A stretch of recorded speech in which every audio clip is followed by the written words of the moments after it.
8 p.m. The powers that be now agreeing to televise all matches live in September. Travel news is, of course, largely irrelevant. No doubt, wherever you live, there will be some form of engineering works going on. So if you're not going to the match by train, be prepared to not use a replacement bus for all or part of your non-journey, or not, as the case may be. So the Geordies then.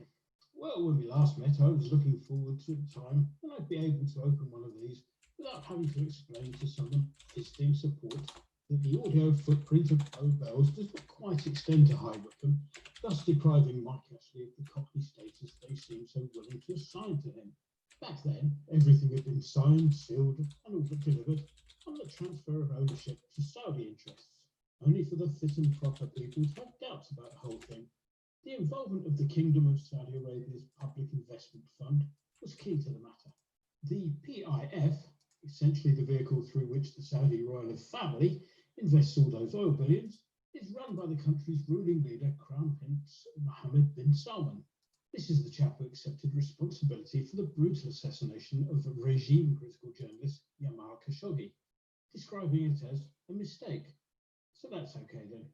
However, it would appear that the authorities at this end were more concerned at the Saudis' involvement in TV piracy over football broadcasting rights.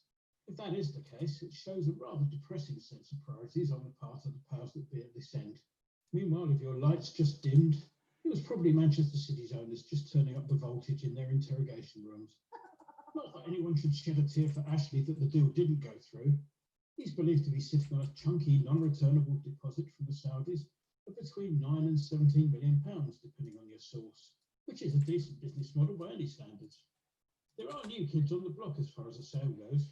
A Far Eastern outfit calling themselves Bellagraph Nova, which sounds like the name of a Whitley Bay guest house, have been making overtures in that direction, so watch this space, etc. On the footballing front, Daisy, the full-time, flexibly furloughed and socially bubbled personal assistant with a beautiful smile, informs me that the current window has seen 4 arrivals so far at the time of writing.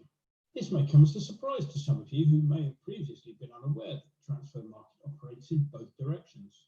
Towards the end of last season, midfielder Jimi Hendrick eschewed the opportunity to play in Burnley's last few matches, electing instead to put his feet up once the 30th of June contract expiry date had passed, thus ensuring that the subsequent free transfer up to Tyneside wasn't jeopardised by anything resembling an injury.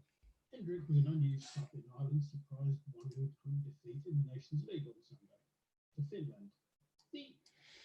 Good evening and welcome everybody to Eyes Up Mother Brown, our first Eyes Up Mother Brown of the new season. We are all full of verve and optimism and all those sort of good things today. How long will it last? We shall find out very, very soon. Joining me tonight on the stream, I'm delighted to welcome my fellow comers, Rio and Gnome, who will be sharing their words of wisdom and a bottle of beer or two, by the looks of things, from what Rio has in his hand throughout the game. For those of you that don't have access to a live stream, feel free to join us. We shall, of course, keep you up to date with what's going on at the London Olympic Stadium this evening, when West Ham look to get their first points of the season on the table. God, looking at our fixture list over the course of the next few weeks, don't we need it? We've got an absolute shocking run of games coming up. As we said recently on KUMB, the corresponding 8 fixtures, the first 8 fixtures this season, we took not a single point from last year. So we need to improve in certain quarters if West Ham are to enjoy a decent start to the 2020-21 season. Anyway, that's enough of me babbling on. We are going to go straight over to Gnome, who is going to take us through the teams for tonight. Gnome, over to you, sir. How you doing, buddy? Yeah, not too bad, not too bad. Good. Right, well, tonight's teams, we line up thusly. In goal, Fabianski, Fredericks, Diop, Ogbonna and Cresswell. Bowen, Rice, Souček, Fornals, Anderson and Antonio. And for the visitors, they line up Darlow, Manquillo, Lascelles, Fernandez, Lewis, Saint-Maximin, Hendrick, Shelby, Carroll and Wilson, unfortunately. Okay. Thoughts on West Ham's lineup, Gnome, before we go on to Rio? Much as expected, really. Yeah, we have our new signing, of course, Souček, which technically is a new signing, I suppose. But that's pretty much how we were lining up at the end of last season. Yeah. I guess I know it's all been gloom and doom and all that, but I think if we can carry on some of the form that we had towards the end of last season, then this should be winnable. But of course, the question is how much damage has the furore about the Diangana transfer caused? Well, yeah, we'll find out in a few minutes, I suspect. Yeah, we certainly will. I mean, one of the issues that we had was Mark Noble's tweet, and I guess if anything, that sort of underlined a bit of sort of togetherness amongst the squad, didn't it? Because they almost unanimously, to a man, came out and backed what Noble had said. So, I guess we'll see if that works in our favour or against. No, thank you, Noam, for the teams. Rio, welcome. Good to see you, buddy. How you doing? I'm so bad, thanks, mate. Excellent, good to see you. We've got the teams there, and we know how we're lining up. What's your initial thoughts on what we've got there?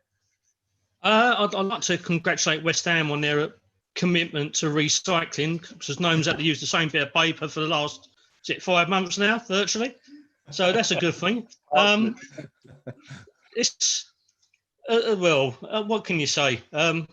There's areas we need clearly strengthening in, and we've not done anything about it for one reason or another. So we go into the season with a bit of trepidation. As Noam says, hopefully we can carry on the momentum for the last 8 or 9 games that we've secured our survival. But there's an air of despondency and gloom about the place, isn't there, really? Unfortunately, yes, there has been a bit of that. We've also had some rumours, haven't we, in the last couple of days about potential takeovers and whatnot. Perhaps we'll get into that as the show evolves a bit later on. But, maybe something a bit more positive to look forward to. Do we have the scores from earlier in the day? I mean, I must confess, I was watching Palace v Southampton, and being of that certain age, I fell asleep on the sofa about halfway through the second half. Palace were leading 1-0 at the time. It was quite an interesting game. But what else have we got, Rio, from the rest of the league this afternoon? Yeah, there's 3 games in the Premier League today. The early game, Arsenal won 3-0 against Fulham. And apparently Fulham started brightly, but class told in the end. Which for an Arsenal side is a bit of a misdemeanor, isn't it? Class, don't associate with Arsenal. I've just watched the Liverpool Leeds game, which was highly entertaining. 4-3 to Liverpool in the end. The Leeds attacked with a lot of verve and vigour, and if they can maintain their fitness levels, they're going to surprise a lot of people this year. Yeah, I mean that's some performance, isn't it, by Bielsa's side there to go up there and I'm presuming, was it a late winner? It was 3-3, wasn't it, at one stage? Yeah, 3-3. It was a penalty. Surprise, with about 2 minutes to go for Liverpool, which gave Salary's hat trick. Normal surgeries at Anfield. There's 2 rather suspect penalties and an incredibly late winner. So Oliver waited 3 minutes before giving a penalty that shouldn't have been given, which Klopp must have been getting a bit worried, obviously. It's and of course one which should have been corrected after VAR. Yeah, wasn't. We had one of those at Palace. I believe there was I think it was a red card. Changed to a yellow. Jonathan Moss sent off originally Kyle Walker-Peters. Yeah. It was one of those ones where both players had feet up in the air. He caught the guy. Instant red card. The funniest thing of all with this was Dermot Gallagher, because they trotted out Dermot Gallagher, who ostensibly is there to explain stuff, but always just basically seems to explain how his mate was right in the first place. So, definite red card. Can't argue with that. VAR had a word with Moss, said, have another look at it. Moss went over to the screen, changed his mind, quite rightly, in my opinion. So then they went back to Dermot Gallagher. He said, it was right to change his mind. So, it's... which is it, Dermot? But some positive signs, at least, I guess, from the VAR camp there. We are joined by a fourth member of the team, somewhat surprisingly, but delighted to have him here tonight. It's a little bit noisy down there, but Pinky, where are you, buddy? I'm in the world famous Rising Sun Public House, and can you hear me down there at all, or what? Well, we can hear you, but we can hear what's going on in the background. Right now. Okay, well, I'll keep it muted as often as I can when I'm not talking, but no worries. Just my enthusiasm for this wonderfully remodeled West Ham United team. I'm looking at all our new signings there. Yeah. There aren't any. Yes. But on a positive note, let's be positive here. This is a team that was good enough in the shutdown period to do some good results. Sure. So, it's all not lost yet. Rice and Souček, I think that's as good as a two sitting as anyone's got in the league. Our fancies tonight, I'm going to go with a West Ham United 3-1 win tonight. There you go. Awesome. I think we'd all certainly take that. Good to see you anyway, buddy. Glad you've been able to join us.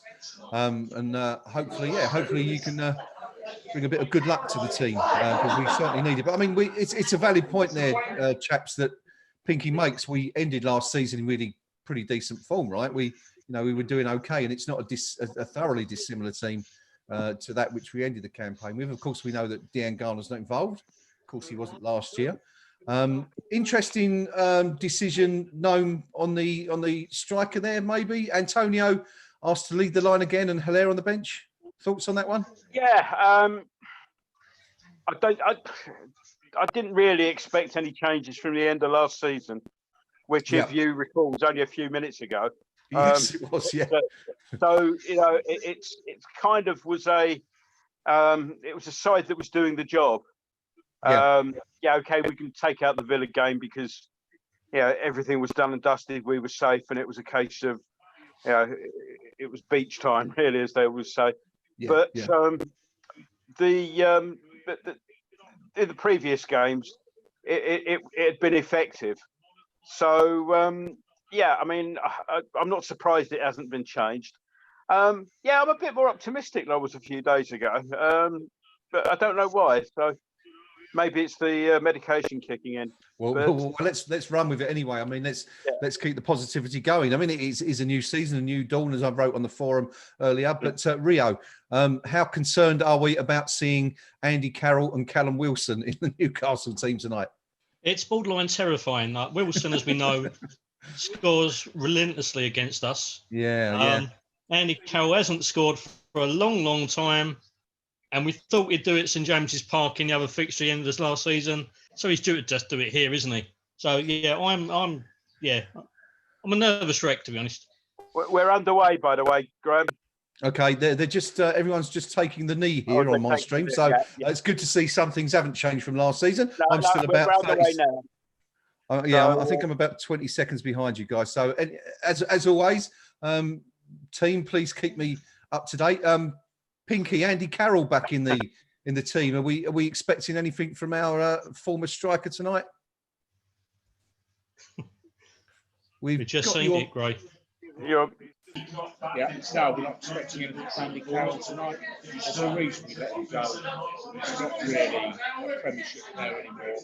And I think Steve Bruce is coming there. They could have well done so. Well, he's not scoring tonight.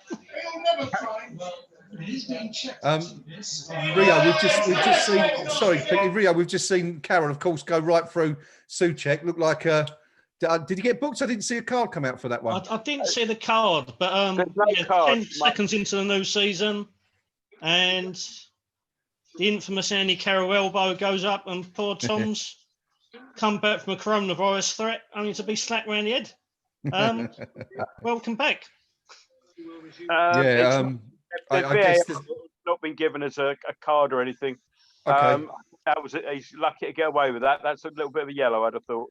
Yeah, it's one of those that sort of strikes you as if that had been 5 minutes later in the game, that there would have been a card coming out there. But interesting though, Carroll obviously trying to make his mark in the game early on, and maybe that is, as Pinky says, the only way he can do it these days. But couple of minutes gone, 0-0. The new season has begun. Pinky, should we be feeling, a little bit confident, or is it? Are we still still down after what's happened in the last few weeks?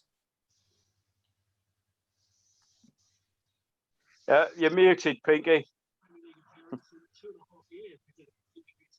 Yeah, that's it. We've got you now. Any reason to be unconfident? We finished the season last season well, and as I said earlier, Souček and Rice were as good as any two sitting in this division. So they're a powerful midfield there. We know where the gaps in the team are, but let's not turn Newcastle United suddenly into Champions League contenders. This is an ordinary Newcastle United team. Yeah. Every chance, every chance. Okay, good stuff. Pinky, I think we might have to try and get your mic turned up a little bit, buddy, if possible. You're very, very quiet there. So I don't know if you can fiddle with your controls there, if there's any opportunity to increase that. But while Pinky's doing that, just want to say a big hello to everybody who's joining us live on the stream. Lewis and Hobo and Louise. She may be known to one of our members of the team, I think, possibly. Should we have a quick time check, chaps? I'm on 3 minutes and 5 seconds as we speak. Yeah, no, same here actually. Amazing. Yeah, 3 minutes 10 here. Oh, it looks like we're all pretty much on the same page and up to date. So that's a first for the Eyes Up Mother Brown stream, anyway. Yeah, but we're on the Newcastle game, Gray. Yes, of course. It's we've had problems. For those who are unaware, we've had problems previously. Hi, Steve. Good to see you on the stream. Steve, going with the positive vibes, says Andy Carroll hat trick ? Let's hope not, Steve. But we're just seeing Newcastle on the attack now. Noam, do you want to take us through it? Yeah. So they were coming down on the left. The ball's broken down on the left.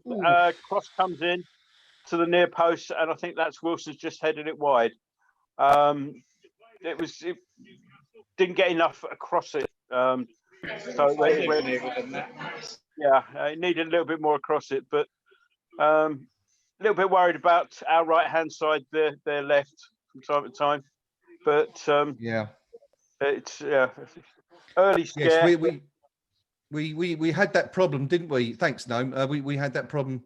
We saw, I think it was the Brentford game, they scored from a similar position. Bournemouth last weekend, Pinky scored a couple of their early goals, didn't they, from that left-hand side? So maybe a bit of a concern early on for us there. It's a positional weekend. I mean, we all know that, and if we know that, I'm sure Premier League managing will spot that as well. But I'm more about focusing on positives tonight. Today we've got bags of firepower in our team, and let's have a look at the Newcastle United defence. Are they any good? Personally, I have my doubts. Yeah, you look at that, and we know they've got some injury problems themselves, Rio, don't we? They're missing a couple of players of their own, but of course Newcastle away. But we're just seeing Newcastle break down the right. Rio, I don't know if you want to pick that up. Yeah, cross from our right hand side. Diop clears it, but they're exposing our flanks a little bit more than I'd be really comfortable with at the moment.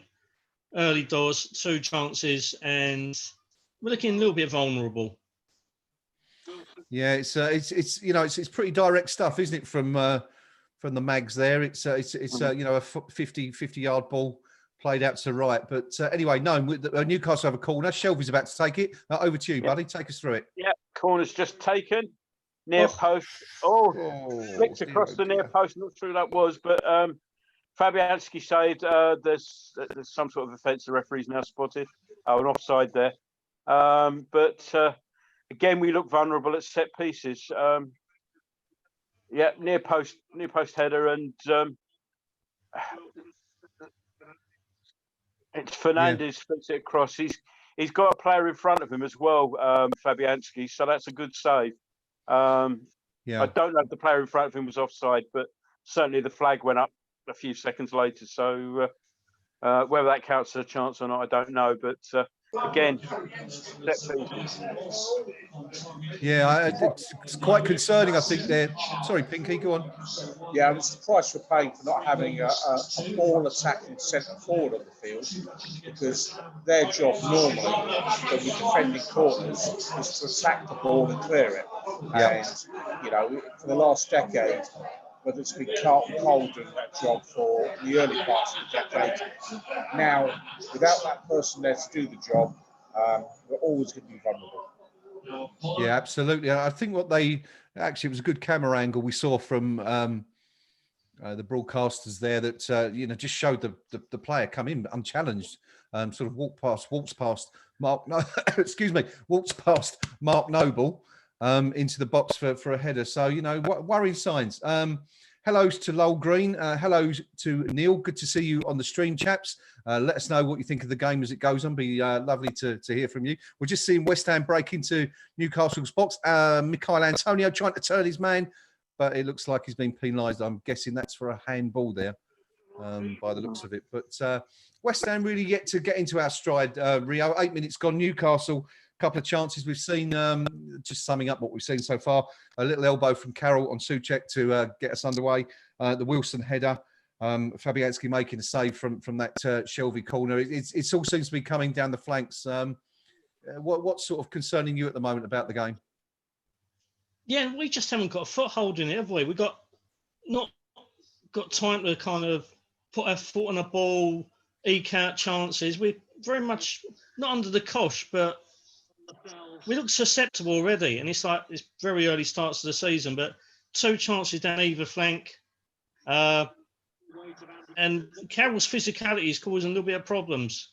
I think in time, though, if he carries on, it could cause himself problems. He just went through Fredericks there with a little bit of an elbow. So that's something that he needs to really keep an eye on. He's leading with his forearm. That's twice now. And, Yeah. I mean, I know you put your arms up for leverage and all that, but he's actually leading with his forearm into the neck of the defender. That's twice now. It's the sort of thing that we used to see regularly when he was at West Ham, didn't we?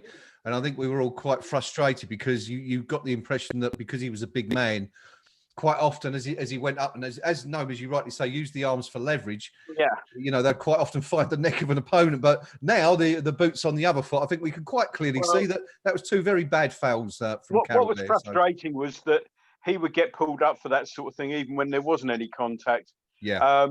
Who was it? Was it Burnley? Just every time the ball got played up to him, whoever the defender was simply throw themselves to the floor. Yeah. And because it was Carroll, and that was Dyche coaching his centre backs to actually go down like a dying swan every time. That's where it got frustrating, because defenders know that if you go down 9 times out of 10, referees tend to be amongst the more gullible of the population, and they'll buy it. Yeah. Rob Brown, Rob, welcome to the stream. We're just seeing West Ham break into the box here. Chance if oh no, and the whistle's gone by the looks of it. Has it? Or has the whistle gone? Yes, quite sure why. It didn't look offside. No, there didn't seem to be much in it. I was just going to say, Rob Brown was... Just to go back to Carroll, it certainly looks like it's a planned move by Newcastle. They're targeting Fredericks, no question of that, and specifically with Carroll. And that's not an accident. And I think the fact that Carroll is making those challenges on the flank rather than in the middle, that's why he's getting away with them. Yes, we'll keep an eye on that one anyway. Well spotted, chaps, and see how that works out. Rob Brown, good to see you on the stream, Rob. Welcome along. Rob asks the panel what we thought of the Carroll elbow. Well, I think we're all pretty unanimously agreed that, you know, it should have been a yellow card. No question there, I think. We are 11 minutes into the season opener, as of course we should refer to it. One of Noam's favourite phrases, of course. You're one game of the year. So, sorry, what was that? Charity Shield, traditional curtain raiser. That's the one you're thinking of. Oh, the curtain raise. Okay, all right. Well, we'll season opener, of course, is similarly a phrase that can only be used once a year. So we'll rip the backside out of that one as well tonight. West Ham just breaking into Newcastle's half. Rio, I'll hand over to you to talk us through what's happening right now. Yeah, we're just playing a ball. I've noticed one thing, that Noble is playing very deep again. Towards the end of last season, playing further forward, he seemed to thrive, but he looks Reg. on Rice and Souček at the moment, which we really need to get him up the field a bit more. So, but we don't need solidity there. We need a little bit more attacking impetus, so need him to drive through in the middle. Plays petered out and Newcastle have possession. And the only thing I've really picked up apart from that is Federico Fernandez. Doesn't half look like a young Chuckle brother?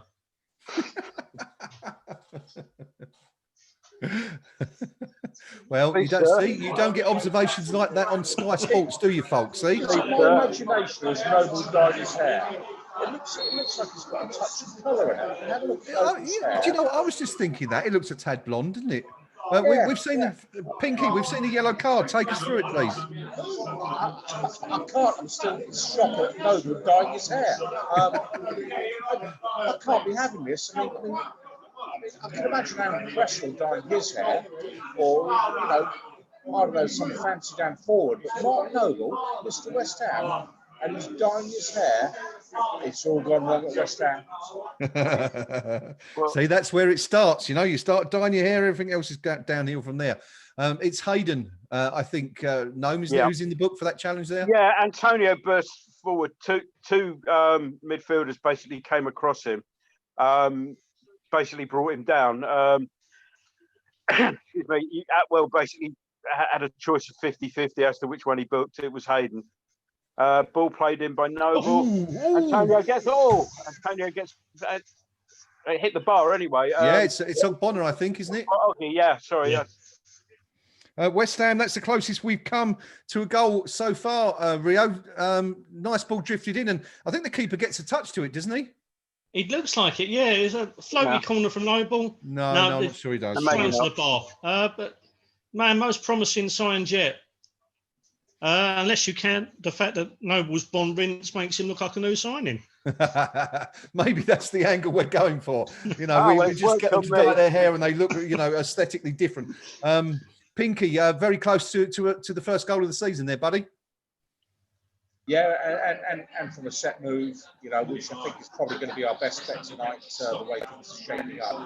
But I'm okay with this. We're gradually getting more into the game. In fairness to Newcastle, they look like a better outfit than they did last season. But I think they're danger man tonight. Say maximum, what have you. Keeping quiet will be okay. And Noble has definitely dyed his hair. And I'm sorry, his post is coming down from the bedroom wall tonight. That's it. Hot off the press, folks. There you have it. The big news from today. Mark Noble has had a rinse. Outrageous, shocking stuff. Gnome, is Mark not a little lucky or fortunate not to go into the book there for that challenge we've just seen? I had a large chunk of the shirt there. Pedantry says maybe yellow, but it was a nothing sort of challenge, really. That looked more like a foul, but it's not been given. Newcastle are on the attack. Been cut out. We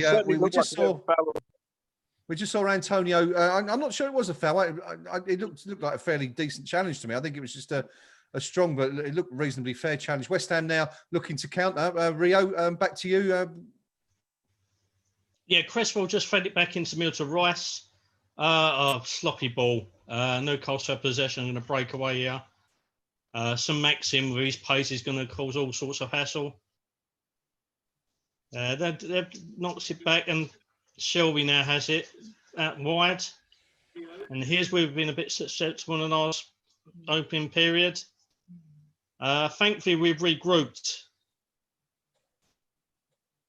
Ball comes in, and luckily it was pretty awful, and we managed to clear it away. But we've been a bit sloppy in possession, and we really can't afford to do that. We need to kind of get a grip on the game, get a foot on the ball, and try and cause a bit of impetus going forward and cause them problems rather than cause their own problems. Yeah.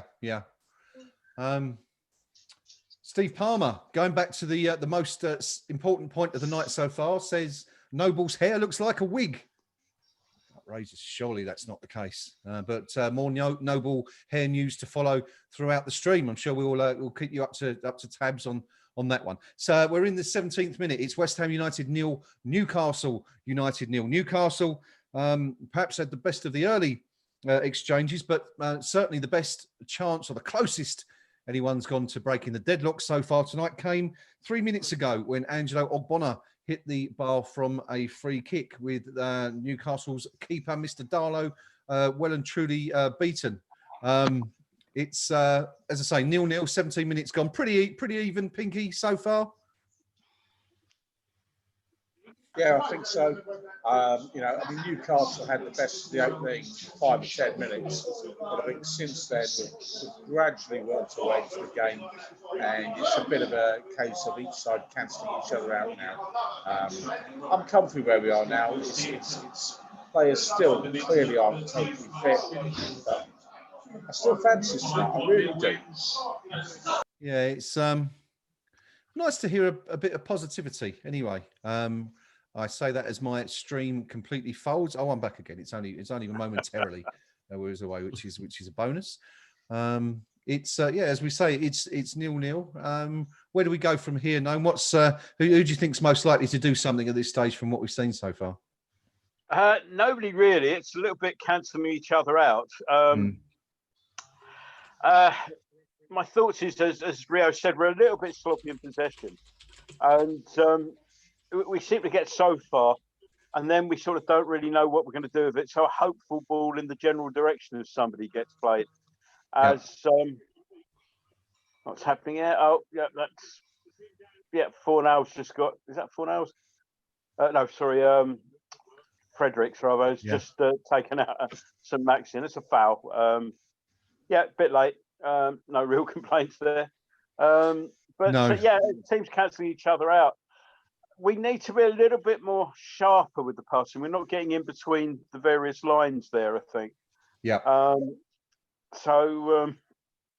Yeah, I mean, it's noticeable that we've made things happen. I mean, the Ogbonna hitting the bar, that came as a result of a free kick where Antonio ran at them and they didn't really have an answer. Newcastle wasted the free kick, by the way, all the way through to Fabianski. Completely woefully overhit. So back to square one. Okay, thank you. Couple of times we've seen Sam Maxim go down, haven't we? Rolling around, doing the usual clutching of the ankle, Pinky. You sort of get the feeling that you know, we might be looking at a yellow card or two before long if that continues. I think Noble's had a nip at him. Obviously, Fredericks there. Any sort of concerns about that one? I mean, we always say, don't we, when we play Newcastle, he's the player that seems most likely to. Yeah, I mean, he's their danger man. He's bags of pace and he'll stretch any defence. But, you know, Moyes learned a trick or two at Everton, one of which was rotate the fouls and avoid the yellows. So, you know, one of the things Liverpool there is number one, that. Fredericks doubling up on Maxim. So I don't have concerns that we're going to see a pile of yellows or anything like that. I think take a turn, kick him in turn, and just keep quiet. Okay, good stuff. We are 20 minutes into the game. We've got a bit of aerial tennis going on at the moment by the looks of things. It's sort of fallen to Shelby of Newcastle, who's played it out onto left. Newcastle's danger man beginning to run at our fullbacks. The ball's come out left. The cross is going to come in low once again. And it's inches wide. Callum Wilson, yet again. Rio, this is the danger area, isn't it? This is where we've looked so susceptible in pre-season. And once again tonight, this is where Newcastle's best chances are coming from. Well, it's not even just pre-season. It's all last season as well, wasn't it? And this is where we said we needed to strengthen in the summer. And we haven't done it. It's worrying. It's really worrying because we haven't learned any kind of lessons from last season whatsoever. No, it's you know, we, as you rightly say, we were all very aware this is where we needed to supplement the squad at fullbacks. Cresswell hasn't particularly been tested so far on the left hand side, Newcastle's right flank, but it's all coming through Fredericks at the moment. So yeah, signs for concern there. But we're just seeing it. Just a question: do we know if there's a drinks break tonight? No, they've abandoned those. Okay, good Yeah. stuff. So I might have one. there might be a few here. Well, in that case, I'm just seeing Newcastle break forward. And that's a bit of a late one there from Souček. It's a perfectly reasonable challenge on Hayden. He's just a little bit late and caught him, but this is dangerous territory. Rio, I shall come to you very shortly for an update from the match thread on the KUMB Forum. Noam, do you want to take us quickly through what's happening here? Yeah, as you say, it was Souček stuck a leg out. It was half a second late. So it's on the left-hand side of the box from the Newcastle perspective. And we're about trying to work out. I'm trying to see how far out it is, but they just keep focusing on Shelby's head. So I'm getting a bit dazzled here. Yeah. So yeah, we're about 30 yards out. 20. It flicks off the wall anyway, straight through to Fabianski. So it was about 30 yards out. So okay. Yeah. So, good stuff. Anyway, okay, so it remains. We are pretty much exactly halfway through the first half. Pinky, what's the view from the pub tonight? How's everyone taking it so far? It's a little bit muted, truth be told. There's not an awful lot to excite the West Ham United faithful in here tonight. Not even the stunning barmaids behind the bar tonight are rising much of an excitement level. But what I'd say, clearly the problem's at right back, and it begs the question: how does a player like Fredericks get a huge contract from any Premier League club when he can't do the basics of defending? It's a worry to me. I mean, who signed him? On what basis? Was it because he was free? Everyone in the Premier League is going to target him all season, and it's shocking, really. That's just bad squad management by West Ham United. Yeah, it's we hope it doesn't come back to bite us in the back. We've just seen a cross come in, and Ogbonna's first to send it out for a Newcastle corner.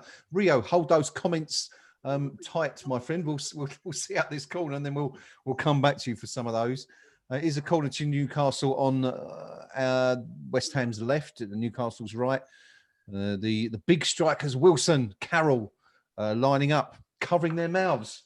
As if someone can interpret what they're saying and get it to the defenders in the next 5 seconds. Not quite sure how they do that. Why do they do that? It's interesting. Anyway, the ball swung in. It's aimed at the penalty box. Andy Carroll's first to it, and it's over the bar. Let's get you on, Rio, and bring us up to date with what's happening on the match thread on the KUMB Forum. Well, yeah, there's a lot of talk about the robustness of Newcastle, Carroll and Hayden in particular. Rather worryingly, that there's various posters are mentioned that our players look out of sorts. Someone mentioned Fornells. Someone followed up with Souček looks out of sorts. Then someone followed up with Noble looks out of sorts. So that's how Madfield basically knackered. It was a very interesting comment though from Bobby Moore Lowergill, who put, "We're embarrassing. If we played at the same tempo as Leeds did, we'd win this game hands down." Vic Watson rightly points out, if we played the same tempo Leeds did, we'd be knackered after half hour. But she's got a point there. I mean, our lack of urgency, a lack of aggression, lack of being on the front foot and work rate at times does let us down. We're far too content to contain rather than go on the attack. We're just seeing a chance come to Newcastle. Carroll brings it down. Looks to, I think it's Sam Maxim, who's credit due to Ryan Fredericks, making a good challenge there in a difficult area. Noam, what do we think of the comments there from the forum? Do you go along with what they're saying there, the guys? Yeah, Rio's hit nail on head there. We're reactive rather than proactive. So we're sitting back, we're letting them come at us, and we're only thinking about attacking. Once we've sort of intercepted a Newcastle attack breaks down, we're not taking the game to them. It's quite the reverse. And yeah, it's again we're seeing Newcastle try and profit down our right hand side. Bowen, to his credit, coming back and helping out Fredericks there, putting in some good stuff. The ball's played over the top. It's going to come back in low, and it's well cleared out by Souček, I think that is, but still only half cleared. West Ham managed to get away, but it's Pinky. Do you know what this game's reminding me of? If looking for comparisons from games we've done on Eyes Up Mother Brown before, I think this is very much, rather than sort of a Watford performance, this sort of strikes me as the sort of way we played against Wolves. Do you remember in the first game after Project Restart? Yeah, very, very, very much so. I think maybe one or two of the comments in the forum were a bit harsh because we can't play like Leeds United because we haven't got a squad the same age as Leeds United. You know, we can't play at that tempo. The reality is, Mark Noble is 33. Angelo O'Connor is 33. You know, Michael Antonio is 30 years old. Aaron Cresswell is 30. So you have an ageing team that keeps coming back to the same thing. We haven't strengthened, we haven't invested in youth. So all we can really do is sit back, soak it up, and hopefully hit them on the break with the likes of Antonio and Brown going forward. That's the only plan because they're the players Moyes has got. Yeah, it's well, we just saw a chance there, didn't we? Probably our second best chance of the evening. Antonio cutting inside from the left-hand side of the box and firing low, looking to go across the keeper, but it was a fairly standard save. Rio for Newcastle's stopper there, but you know, slightly more encouraging signs, I guess. Sorry, mate, I missed that one. Sorry, yeah, I was just saying it was good to see Antonio break into the box there and you know, create a decent chance. Yeah, we just stung another cross in. Header, whoa! Oh! Suchek. Oh. And that's Last what I'm season is burying with him. the rising sun. That's the most promising we've been all game. Yeah.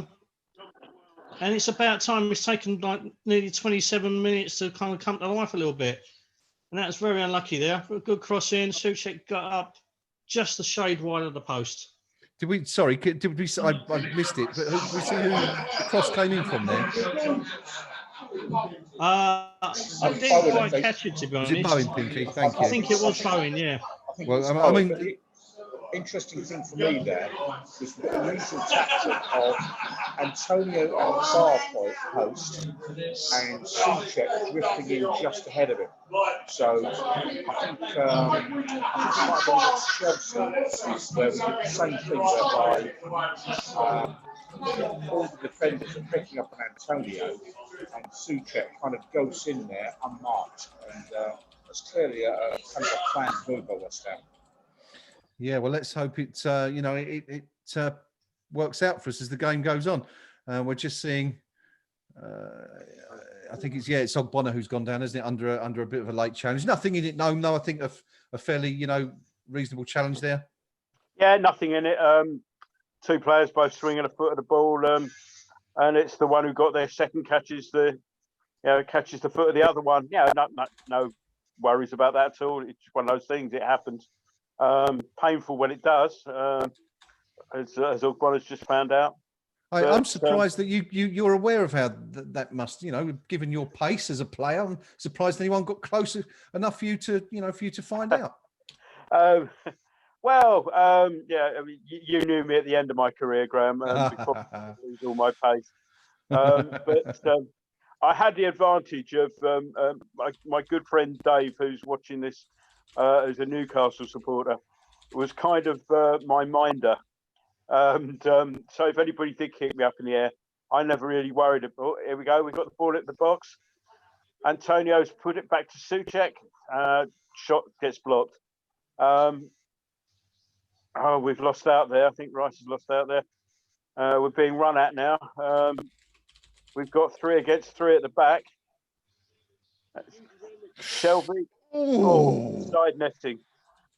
I must say, I thought that was it. That ripple on the net was the other side. Yeah, it's always the way. Pinky, I think we've got you on mute there, buddy. We got out of jail a bit there because that was a huge error by Declan Rice in midfield. He gave away the ball cheaply. They've torn up field, and we've got really lucky that Shelby was 2 yards wide there. Newcastle United really should have buried that. Big escape for West Ham there. Yeah, very much so. And not the first time that young Declan has been a little bit sloppy with his play, and conceding possession, allowing Newcastle to break and form an attack. So hopefully that's just early season nerves from our reigning KUMB Player of the Year, of course, who took the award last year. We're a third of the way through. We're 32 minutes on the clock almost. West Ham United 0, Newcastle 0. We've just seen Andy Carroll escape and put one over the bar from about 12 yards. Rio, that was a chance, wasn't it? Yeah, he should have done a lot better than that. Again, it's sloppy from us. Completely missed header there and defensive. And it's fault of Carroll, and we've seen him bury them, and he's just got over it a little bit, just a touch. It actually looks a bit nearer.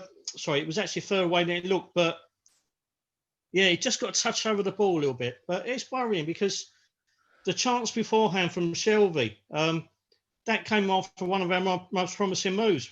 Played some lovely football around, broke down, and not a very quick team on the break, but they managed to find themselves very further up forward than they needed to be. We've just seen a corner coming from the left-hand side that followed that Carroll opportunity. West Ham looking to break now, and Souček is away. It's an opportunity for West Ham. It's 2v2. Souček breaks down the right. He's had to come back and look for support, though. Sorry, Bowie, not Souček, of course. Declan Rice plays it out wide to Antonio. Antonio looking to create space, but he's blocked, and it comes to nothing again. Let's just go with this for a minute, because West Ham is still on the break on the left hand side. It's back with is that out of play? No, it's still in. Noble has the ball, looking for options out wide. Nothing's really on. There's not a lot of movement in front of him. He's played it inside to Bowen. He turns sharply. Bowen plays it short to Souček on the edge of the bottom. Plays it up wide to Fredericks. Low cross coming back in, and it's off the bar again. Oh, Pinky, talk to me. I mean, we've absolutely carved open a great opportunity there. And again, better finishing would see us get on ahead there. No question about it. We play some lovely football. I just want to go back now to the chance Newcastle United had. Listen, Diop completely misjudging a header. And again, he'd come charging out to try and win the ball. He missed it by about 7 or 8 inches. And if I was David Moyes, I'd be looking at this Diop and going, "You're not ready for this league." So we're good at one end of the pitch, but we're woeful at the other end. Just looking at that chance again, it's Pablo Fornals, I think, isn't it, Rio, who's clipped the bar again? Yeah, he actually in the build-up to that move, he made a lovely ball out to Bowen. I think he's wasted a little bit in that wide left position. We need to get more central, to be honest. I think if we played with him when Noble played towards the end of last season and got a more robust midfield out left, we'd be a much better side. We are awaiting, I think, a corner. Is it a corner? Yes, it is a corner. It's floated in from Noble onto the penalty spot. Souček looking to get up, and it's headed out again by a Newcastle player, Carroll, I think, on that occasion for another corner. Good bit of pressure here, no, from West Ham, looking a bit better. That's a very apt example in reverse, if you like, of what Pinky was saying earlier on about your striker defending. Carroll, that's where Carroll can be worth his weight of gold, even if he's not what he once was up top, if you like. Yeah, let's keep the corners going. Bowen takes. Not a good corner. Doesn't beat the first man. Cleared out. Whoa, what is this? That's terrible. Fredericks has got. Fredericks has done well to hold him up, but stay on your feet, lads.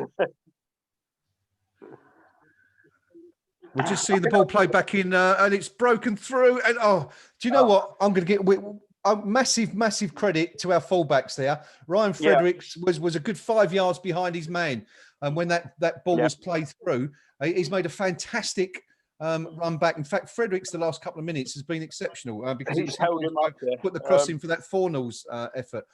And Cresswell also racing back to help out. That's another example of how. If we're attacking, we can be cut apart on the break there. I mean, it was a terrible ball back. Who was it played the ball back past the Warner? Was it Fornals? I think it was Fornals. Yeah.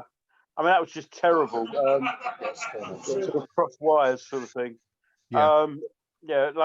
Lucky again. Oh, that looked offside, but Well, yeah, I was just going to say final- that's a very strange one. I'm not quite sure what the linesman was doing there, but we're just seeing Newcastle with a ball coming in from the right. There's no one there. That's easy for Fabianski. Rio, 4-0, I think it was there, wasn't it, who made that error? But, full credit to Fredericks for racing back, and also Cresswell for covering the danger when the ball came across on the other side. Yeah, we often criticise them for their lack of ability defensively, but they did wonders there, and they saved their bacon. 4-0 was actually Jekyll and Hyde 5 minutes there, wasn't it? I mean, he went up, played a brilliant ball with Bowen, hit the bar, then 2 minutes later he's putting us in a suicidal position. It's West Ham are back.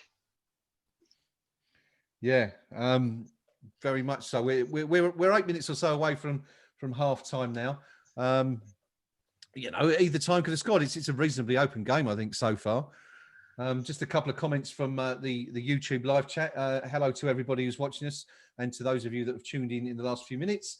Rob Brown says, it's Saturday night, West Ham are on the telly, and none of you boys have a beer in your hands. Are you not allowed? Let's have a look, boys. There's one there from Pinky. There's one there from Rio. And I think Noam and I are on the soft stuff, on the Coke. So there you go, Rob. 2 and 2. Not so bad. We're just seeing Declan Rice play a fantastic ball through to Fredericks, and the ball's pulled back, and Bowen has spooned it over Pinky. Another great chance for Hammers. Oh, that's a fantastic ball, Pinky. What a pass that is. Absolutely, a great pass, a lovely cutback as well. I mean, we've done everything right there, and again, better finishing, and we've been goal ahead there. So that's encouraging stuff. This is West Ham United. Very good at running the pitch, awful at the other end, and I'm afraid the awful at the other end is going to cost us dearly. Yeah, it's big chances. Both sides enjoying real opportunities to open the scoring here, but we're certainly giving as good as we get there. Rio, I'm going to ask you to take us back to the forum in a moment, buddy, if you would, just to see what people are saying about the last 5 or 10 minutes. We're just seeing Newcastle once again come down West Ham's left, looking to profit. Couple of players. We've got Fredericks again doing working hard, and that's an interesting effort. Swung in for the right hand side, but it's over the bar from Callum Wilson. No, Callum Wilson was a guy that we were particularly concerned about, given his goal-scoring record for Bournemouth against West Ham in the past, but hasn't really troubled us too much tonight so far, apart from that early opportunity. Well, he's had a couple of chances, and you wouldn't put it past him. It's still a concern. Especially well, we're looking at he's had 18 touches, 3 attempts already, so it's. Yeah, I'm concerned. I'm always concerned when there's someone like that. Yeah, obviously he's a danger man. Sorry, Pinky. Sorry, go on. Yeah, the cognoscency of the rising sun when he actually took that shot at goal there. They all gave him the Nescafe signal there. That was close. It was really close. Yeah. It might just be me, but I'm having a bit of difficulty hearing you there, Pinky. Again. Can you? I don't know if the rest of you guys can hear Pinky's comments coming through. Background noise is the problem there, Pinky. I think. Sorry, guys. Yeah, that's better. Got you fine now. I think you might have to literally put the mic in your mouth at some point to come through, or one of those things on the throat. No room for beer. That's not a good plan, that Craig. It's not a good plan. Lewis says to Rob, we are all on the martini. I can assure you this is just pure and solid Coca-Cola, my friend. No endorsements. Of course, we're not getting paid for saying that. I should other colas are available. Other Coca-Colas are available. Thank you, Noam. Lewis says, does anyone think Declan will go in this window? I was 100% confident up until yesterday, but I've seen 1 or 2 worrying tweets to make me think he'll be off. Well, let's put it to the team. Rio, let's start with you. Declan Rice going to be here after mid-October? Yes. Love that. Short and sweet. To the point. Noam, your thoughts? Yes or no? It's just a long way. Yes, but. Yeah. I'm not as confident as Rio. I think he will be, but I think we're going to be chewing our fingernails right up to whatever time it is the deadline closes that night. Okay. Pinky, what do you think of the Rice expand on my situation? confidence. I've been in no doubt all summer. He'll still be our player until next summer. I genuinely think that when he was given his new deal, whenever it was, a year or so ago, that he did a deal with the chairman, shook hands and said, "Give me one more season from you, please, Declan." And I think this is that season. I don't think he's going to Chelsea this year, not a chance. Good stuff. Yeah, I mean, I personally, I'm inclined to agree with the team. I think if Declan was going to go, I think it's unlikely that Grady Diangana would have been sold. They would have. I think that, you know, they would have been quite happy just to sell Rice and take it from there. But of course, we'll wait and see. You never know. I mean, someone comes in with the right money. Who can say? And how much that money is, how much that the club would accept for him. Of course, we don't know, but you can only guess. But of course, if someone comes in with a crazy bid, who knows what might happen. But yeah, I think Lewis, we're all pretty unanimous on that one. Anyway, we're going to go back to the game. Fabulous challenge there by Fornals. You know, he was chasing back. He won a challenge, won the ball, and transitioned well. And we're now on the attack. Super play by Fornals there. Really good football. Great stuff. Great stuff. Yeah, good stuff from Fornals. Good, well pointed out there, Pinky. West Ham looking to attack. Going to the final third as we enter the last couple of minutes of normal time at the end of the first half. The ball swung in from our left. It's easily headed out. And my stream has decided to go wonky on me as we're back again. Noble playing it into Antonio. Coming out right to Fredericks. Antonio looking to turn and face goal. He does so, but it's an easy block. Rio, we're looking to end the half with a flurry. And I don't mean an ice cream by the looks of it. No, I mean, to be honest, the game's come alive in the last 15 minutes. Yeah. And we've offered more in this last 15 minutes than we've done virtually for the rest of the game. I just hope we can actually capitalise on our impetus from this last period. Yeah. There's a lot of clamour on the forum for Fornals to be shifted into the middle and Yarmolenko to come on for Noble. Which I'm inclined to agree with a little bit. Mm-hmm. Also, with the forum, it's rather schizophrenic. People are saying we're slow, we're crap, we offer nothing, but we should be 2-0 up. And opinions are bouncing around, as they always do on live match threads, when things are 0-0. Various opinions are flying about, and no one knows exactly what's going on. But I think it's summed up because we have been a bit of a Jekyll and Hyde team today, haven't we? We've shown actually moments of genius and comedy defending. It's been pretty. It's been a bit of a mixed bag, hasn't it? Let's put it that way. Yeah, I think you're right, but you know, I guess what you're saying there goes back to what we were talking about. You know, at the end of last season and in the summer, the fact that you know we've got a plethora of attacking options. We look quality. I think it's fair to say up front, but you know the concerns are at the back, and that's exactly how it's turned out today. Really, in the opening 45 minutes. I would say that this is West Ham in a minute. Yeah, it is West Ham in a microcosm. It's we can look good going forward. What I would say, and it's something that's concerned me for a number of years now, that I think it's as we give the ball away again. See, we're very ponderous on the ball. We've won it back. Rice has gone down, and that looks painful. The play's continuing for the time being, but Rice is stranded up pitch. As Shelby's on the ball now, he's playing out wide. I'll come back to what I was saying in a minute because Newcastle are attacking, and I haven't seen Rice get up. It was one of those ones where he kind of overrun the ball, and is he up now? I can't see if he's up or back. No. And two players went in. I don't think there's any ball's now gone out. Let's see where he is. He's still sort of down there. He's just up on his haunches now in the centre circle, on the edge of the centre circle. Let's have a look.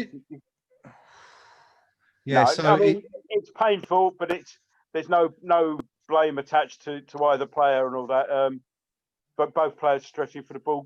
Rice actually won it, and the ball came back off. I think it's Hayden. Hayden, yeah, yeah. And Rice just called it. I think that's the half-time whistle. No, what I was saying is we're ponderous when we have the ball, and one of the reasons for that is that we do lack pace. There's nobody there that you're really saying is where Saint-Maximin when he's got the ball and he's on a run sort of thing. You're a bit worried about it. We haven't got anyone like that. Yeah.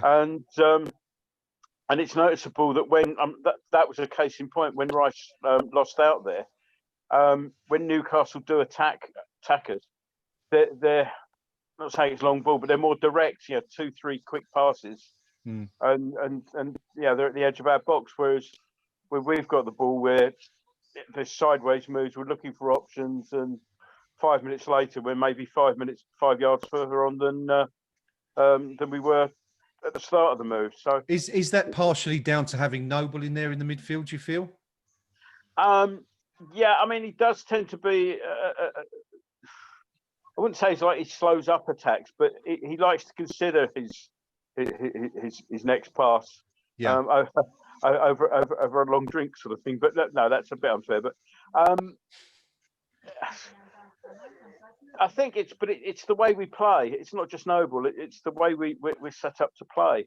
Yeah. Yeah, we get the ball. It's like we don't get between the banks of opponents in ways that Newcastle are trying to do for us. Okay. Good stuff. Pinky, half time, of course, as Noam rightfully pointed out, there only 1 minute added on at the end of the first half there. Declan Rice, let's have a quick chat about Declan.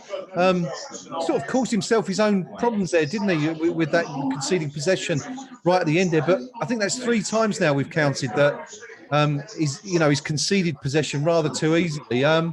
What's going on there? That's very unlike Rice, isn't it? It's miles off the pace, and what we're seeing there tonight is a player that's not had a pre-season.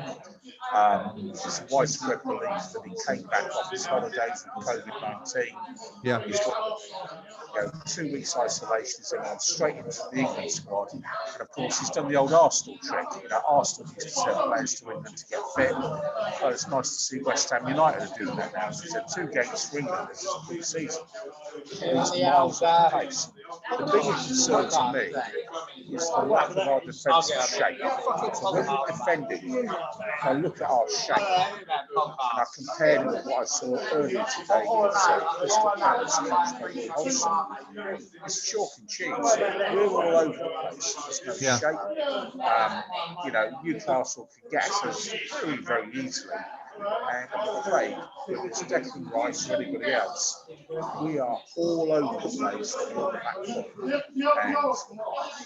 And that's a massive concern. We are so easy to get at. It's very poor in that sense. The other end of the pitch, we could be 2 or 3 ahead.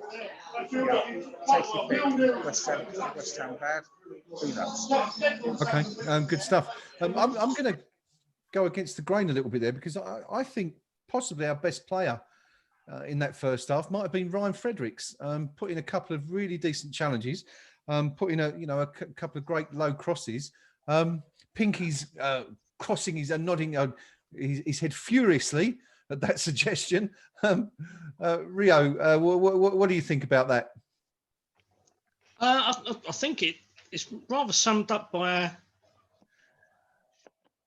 what we mentioned a minute ago. I mean, we started off incredibly poorly. Fredericks got caught out early on a couple of times, but as the games wore on, he's grew into the game. He's provided a really couple of decent crosses. He rescued us when we lost the possession in the middle. But we've had a couple of players like that. Rice has been pretty poor all game. He produced one moment of magic with that pass through for Fredericks to cross. Fornells, again, moments of magic, followed by moments of insanity. It's just been one of them weird games, isn't it?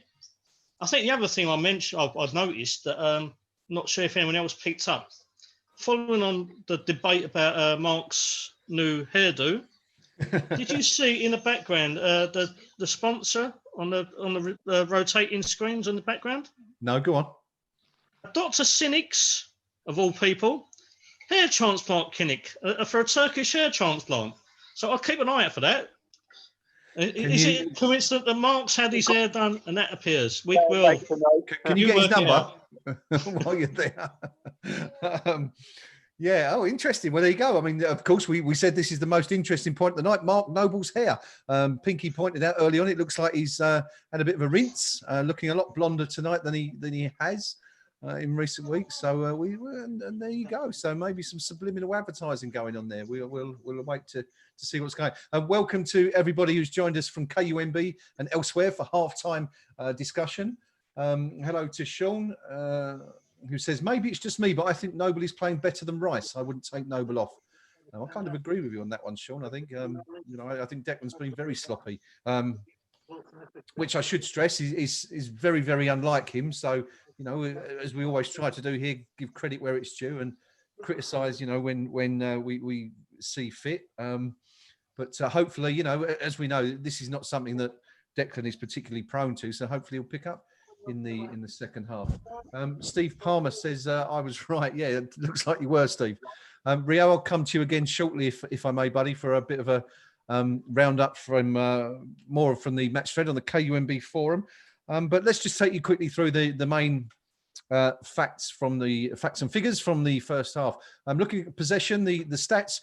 West Ham enjoyed 58% possession in the first half to Newcastle's 42. Quite a considerable difference there. Shots wise, it was fairly even. West Ham enjoying 8 to Newcastle's 9. Only one shot on target, interestingly, out of those 17 opportunities. Whose would that be? Would that be Antonio's shot? Yeah, the shot. Corners 2 for West Ham, 4 for Newcastle, and fouls. West Ham have conceded 9, and Newcastle but 4. So not a lot in it at the break. In terms of the first half, Newcastle enjoyed the first real opportunity. Callum Wilson with a header. It's just a few feet wide inside 4 minutes.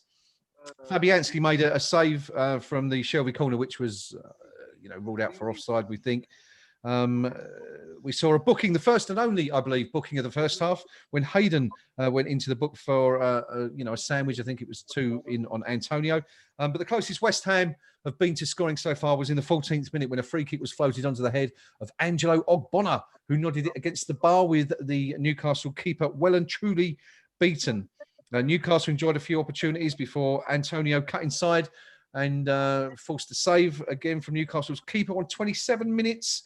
And there was a couple more for Newcastle before Pablo Fornals should have scored, really, shouldn't he? That low cross we spoke about that came in from the right from Ryan Fredericks evaded everyone in the box somehow before falling to the feet of Fornals, who hit the bar from about 9 yards out. Really should have hit the target, but good stuff from West Ham again there.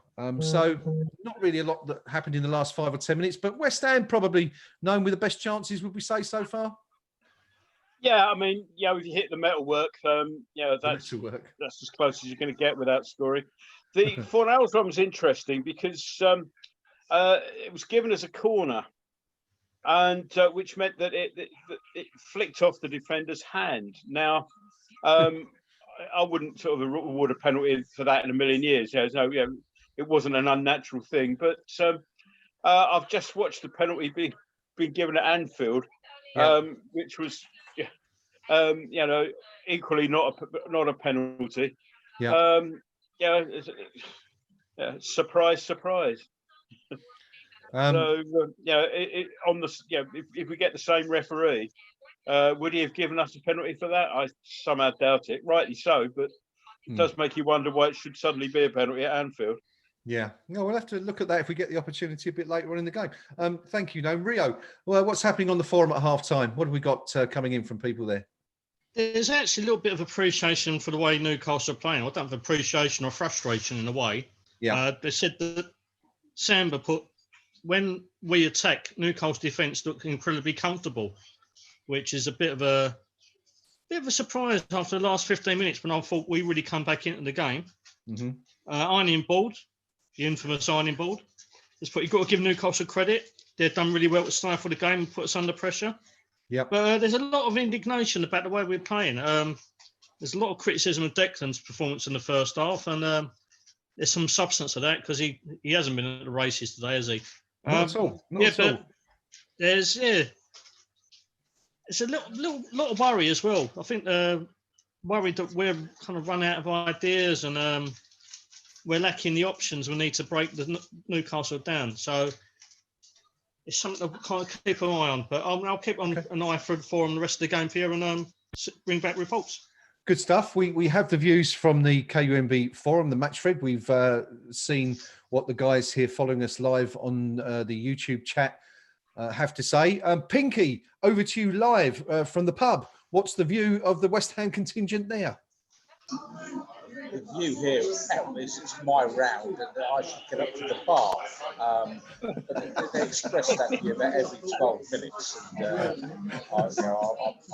And one of the reasons I'm actually on this podcast is to avoid doing just that. But, no, I mean the view here is fairly usual. I think it's fair to say. No one's overly excited, no one's despondent. What I'd say about Declan Rice and Thompson before, he's not fit. You can all see he's not a match fit. And what we're seeing here is two teams that aren't properly Premier League standard fit. And that's what happens when you have a 2.5 3 season rather than a 6 week season. The players are, I wouldn't say going through emotions, but they are well off the pace on both sides. Personally, Mark Noble has been fairly anonymous in that half. Rice is fit. Suchek is okay. He looks in reasonable shape. But I think probably till we get to October, we're not really going to see teams at the right level. Okay.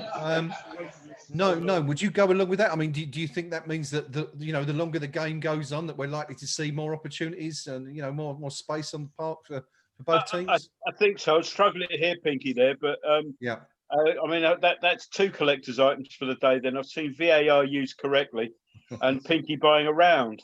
So, I mean, we do need to inject a little bit of pace, a little bit of, and when I say more direct, that makes it sound like long ball, which I don't. But we need to be moving it between the lines a lot quicker than we are. Yeah. Excuse me. But I mean, it's on us even. 0-0's bang right as far as I'm concerned at half time. I don't think either side deserved to be in the lead. But I'd rather see us trying to do something more about deserving to be in the lead than just sort of reacting to whatever's happening at the moment, which is what we're doing. Okay, good stuff. We are getting close to the start of the second half. It can't be more than a few minutes away.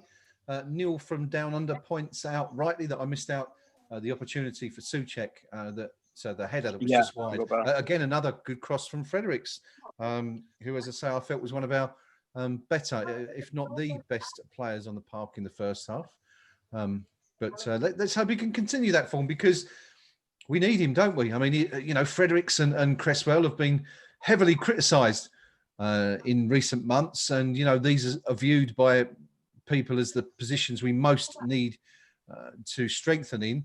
But Rio, what's your summary of how our fullbacks have sort of done so far tonight? Are you reasonably happy with what they're doing out there?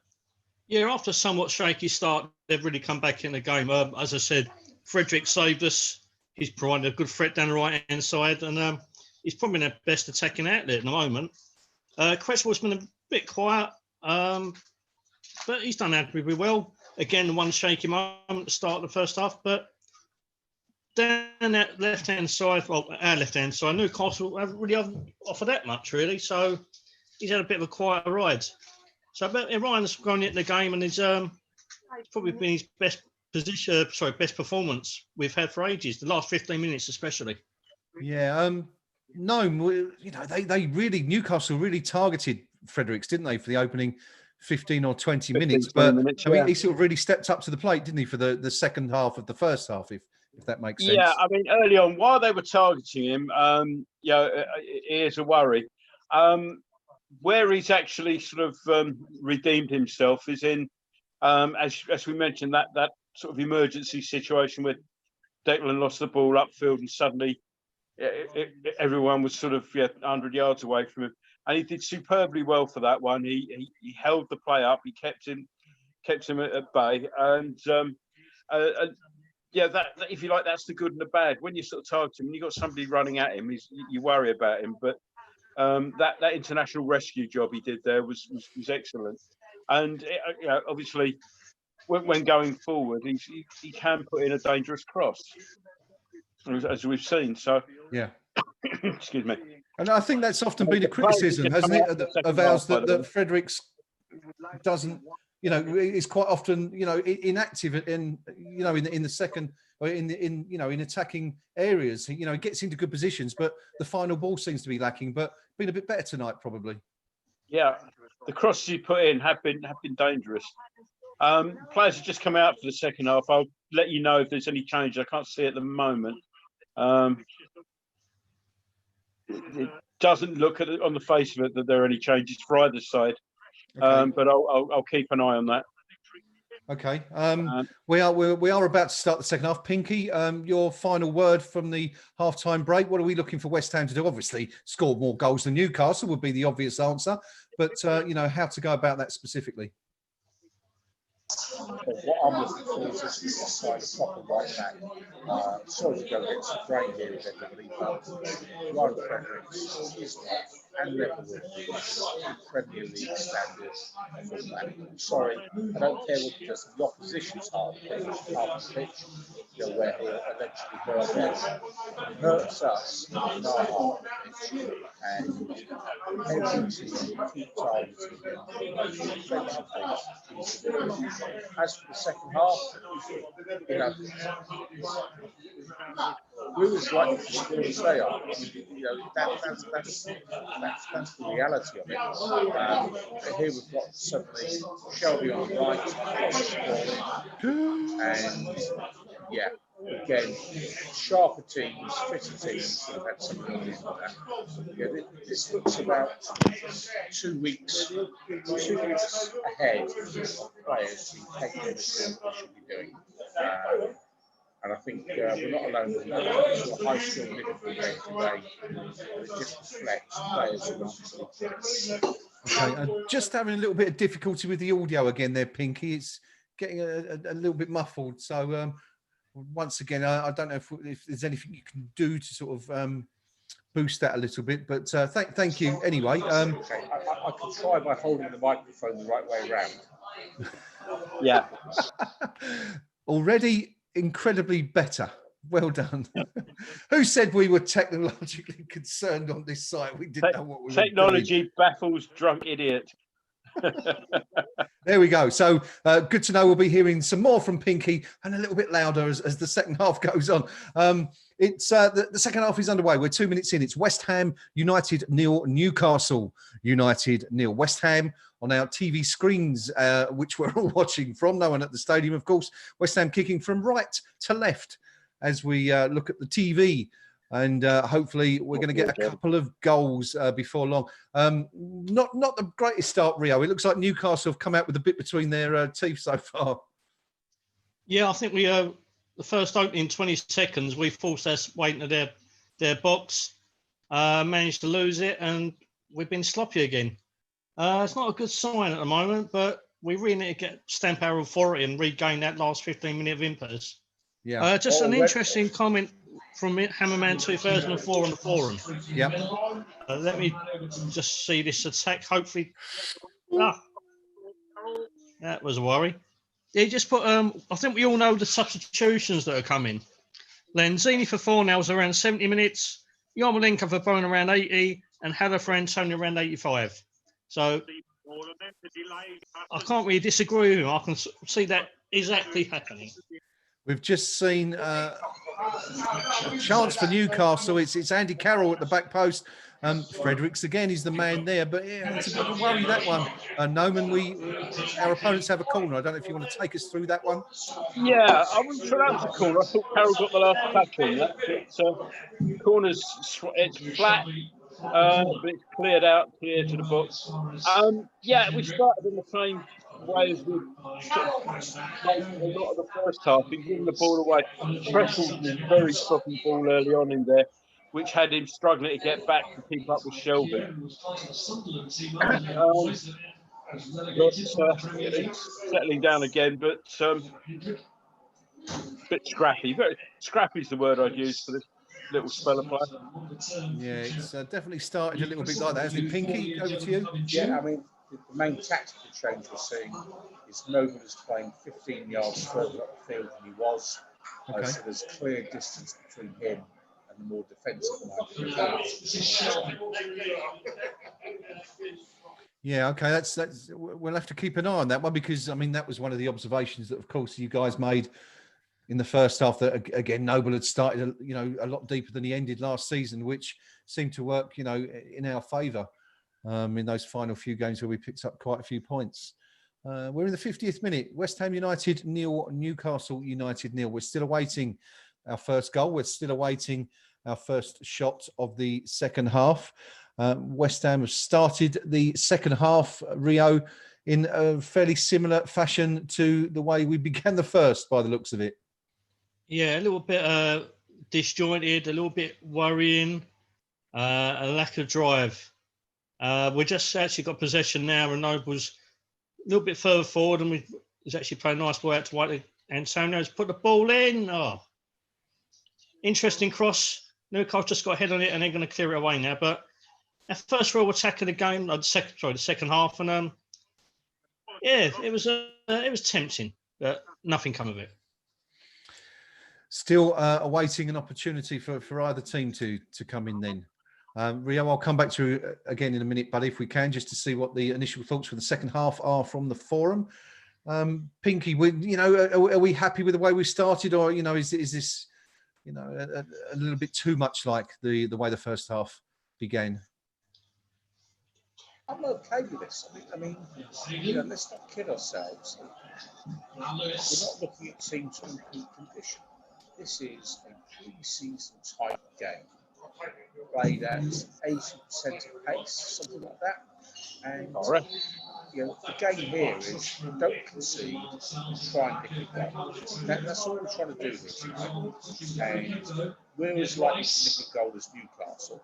Yeah. From my perspective, if we could actually pick up 3 points here tonight whilst trying to get fit, job done. I mean, let's not actually think this is worse than it really is. Yeah, good stuff. We have got what you might describe as a stinky run of games to follow after this one, Noam.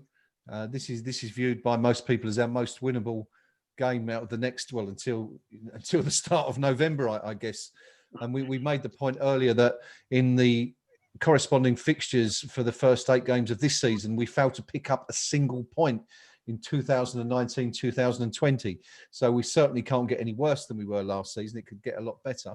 But in terms of tonight, if when we're talking ifs and buts, there's a long way to go yet. But Noam, if this one was to end in a stalemate or a goalless draw or a score draw or whatever, would that be the worst thing in the world for West Ham? I think it's important we don't lose it. But I don't know. I mean, corresponding fixtures last season, well, we shouldn't set an awful lot of store by that. And I suspect if we actually win this one, that it won't be hanging on the players' minds too much. If we do lose this one, then it's then you start looking at fixtures and thinking, oh, hang on a second. But odd things happen. Not many of us gave terrible ball from Rice there, by the way. Not many of us gave us an awful lot of chance to beat Chelsea, for example, let alone do the double over them. So I think this is to adapt one of football's oldest cliches. Let's take each season as it comes, and who knows? A couple of decent results in that stinky run. Well, who knows where we'll end up? Yeah, I mean, and of course, it would be very West Ham, wouldn't it, to go out and take points against those teams that we're not expected to do particularly well against in the next few weeks. But of course, that's a long way off now. We're talking about there's still another 37 minutes to go in this game. Ryan Fredericks is apoplectic after being handed a yellow card there. Pinky, what did you make of that one? Was that a fair call by the referee? Yeah, it's a clumsy challenge. I mean, let's not give us he's got what he deserved there. He's got a yellow card, but again, you're going to see it. Oh, I actually took a bit of the ball there. Yeah, but coming back to the same I point. think that's a yellow card for the next person to bring down the maximum is going to get a yellow card. Yeah, it's a very good point. I think he's, we made that point, didn't we, in the first half, that, he's made the most of every challenge that's come in against him, Pinky. To be honest, I think St. Maximus looks like the only player on the pitch that's properly fit. And I keep coming back to that. This is a game you play at 80% pace. You're going to get clumsy challenges, and I am not at all too disappointed with what I'm seeing here tonight. We've got a weakness at right back, in my opinion. The rest of it, it's okay. It's okay. We'll get a bit fitter, we'll be a bit sharper, and I'm okay with what I'm seeing. Okay, good stuff. Rob Young has asked in the YouTube chat, who's got their telly on? No one's got the telly on, Rob, but Pinky is broadcasting live from the local hostelry. We're just seeing Newcastle break into the box, but West Ham managed to clear it out there. So apologies for any background noise that we've got, but Pinky is, of course, muting in between his comments. So it's very sporadic. So I'm sure we can live with that one. That's no problem. Sean McLeod says, we always do better against the better teams. Does anyone know what our point to game ratio is? Maybe it's myth, but he's always felt we do better against the top 8. I'm not quite sure how we'd figure that one out, actually, Sean, but it's an interesting observation nonetheless. Anyway, of course, as we said a few moments ago, West Ham do have a capacity to lift themselves against the bigger sides, as we've seen time and time again over the years. So we're certainly going to need to see a bit more of it in the next few weeks, aren't we? We're just seeing Newcastle break on the right-hand side. A low cross has come in. It's put across. It's in the net. Oh, what? Has it been given? I think it is. Oh, well. No. Wilson. Shocking goal to let in. Everybody was asleep there. I want to see the replay of it, but Wilson was the first one to react to a deflected cross at near post. It's been coming because we've been defending too deep. Deflected cross in. Carroll nods it in, and nobody follows Wilson. It's West Ham defending all the way. Yeah, we have our first goal of the game. It's gone to the visitors. It's it's just a sloppy goal, isn't it? I mean, Rio, 4 nails it is, who's put the challenge in on the left, and unfortunately it's sort of spooned up in the air and come in. But yeah, Rio, no challenge on that first ball, and then Fabianski, is that the best he could be doing there, do we think? It's very lackadaisical by all concerned on our part. As you say, Fabianski didn't really cover himself in glory. I think it was Ogbonna who kind of watched the ball sail over his head a little bit. Lack of reaction. It's such a West Ham goal giveaway, isn't it? We never make teams earn their goals half the time. We either create calamities of our own making or just sloppiness. We just cut our own throats, don't we, most of the time? Yeah, we're just seeing a chance at the other end, across coming from Fredericks. It's half-headed out to Bowen. He's looked to put it out, and it's a poor ball. Again. Pinky, the first goal of the season has fallen to Newcastle in Stratford. Should we have done better with that one? Yeah, absolutely. I mean, it's basics. You stop the cross coming in, you stop the goal. It's that simple. And 4-0's got skinned far too easily, and it all went downhill after that. And no one tracked Wilson properly, and Wilson sat there going, if this division really is as easy as that when I'm playing for Newcastle, I'm their 20-goal man. A poor goal by West Ham United. Funny enough, you say about Fabianski there.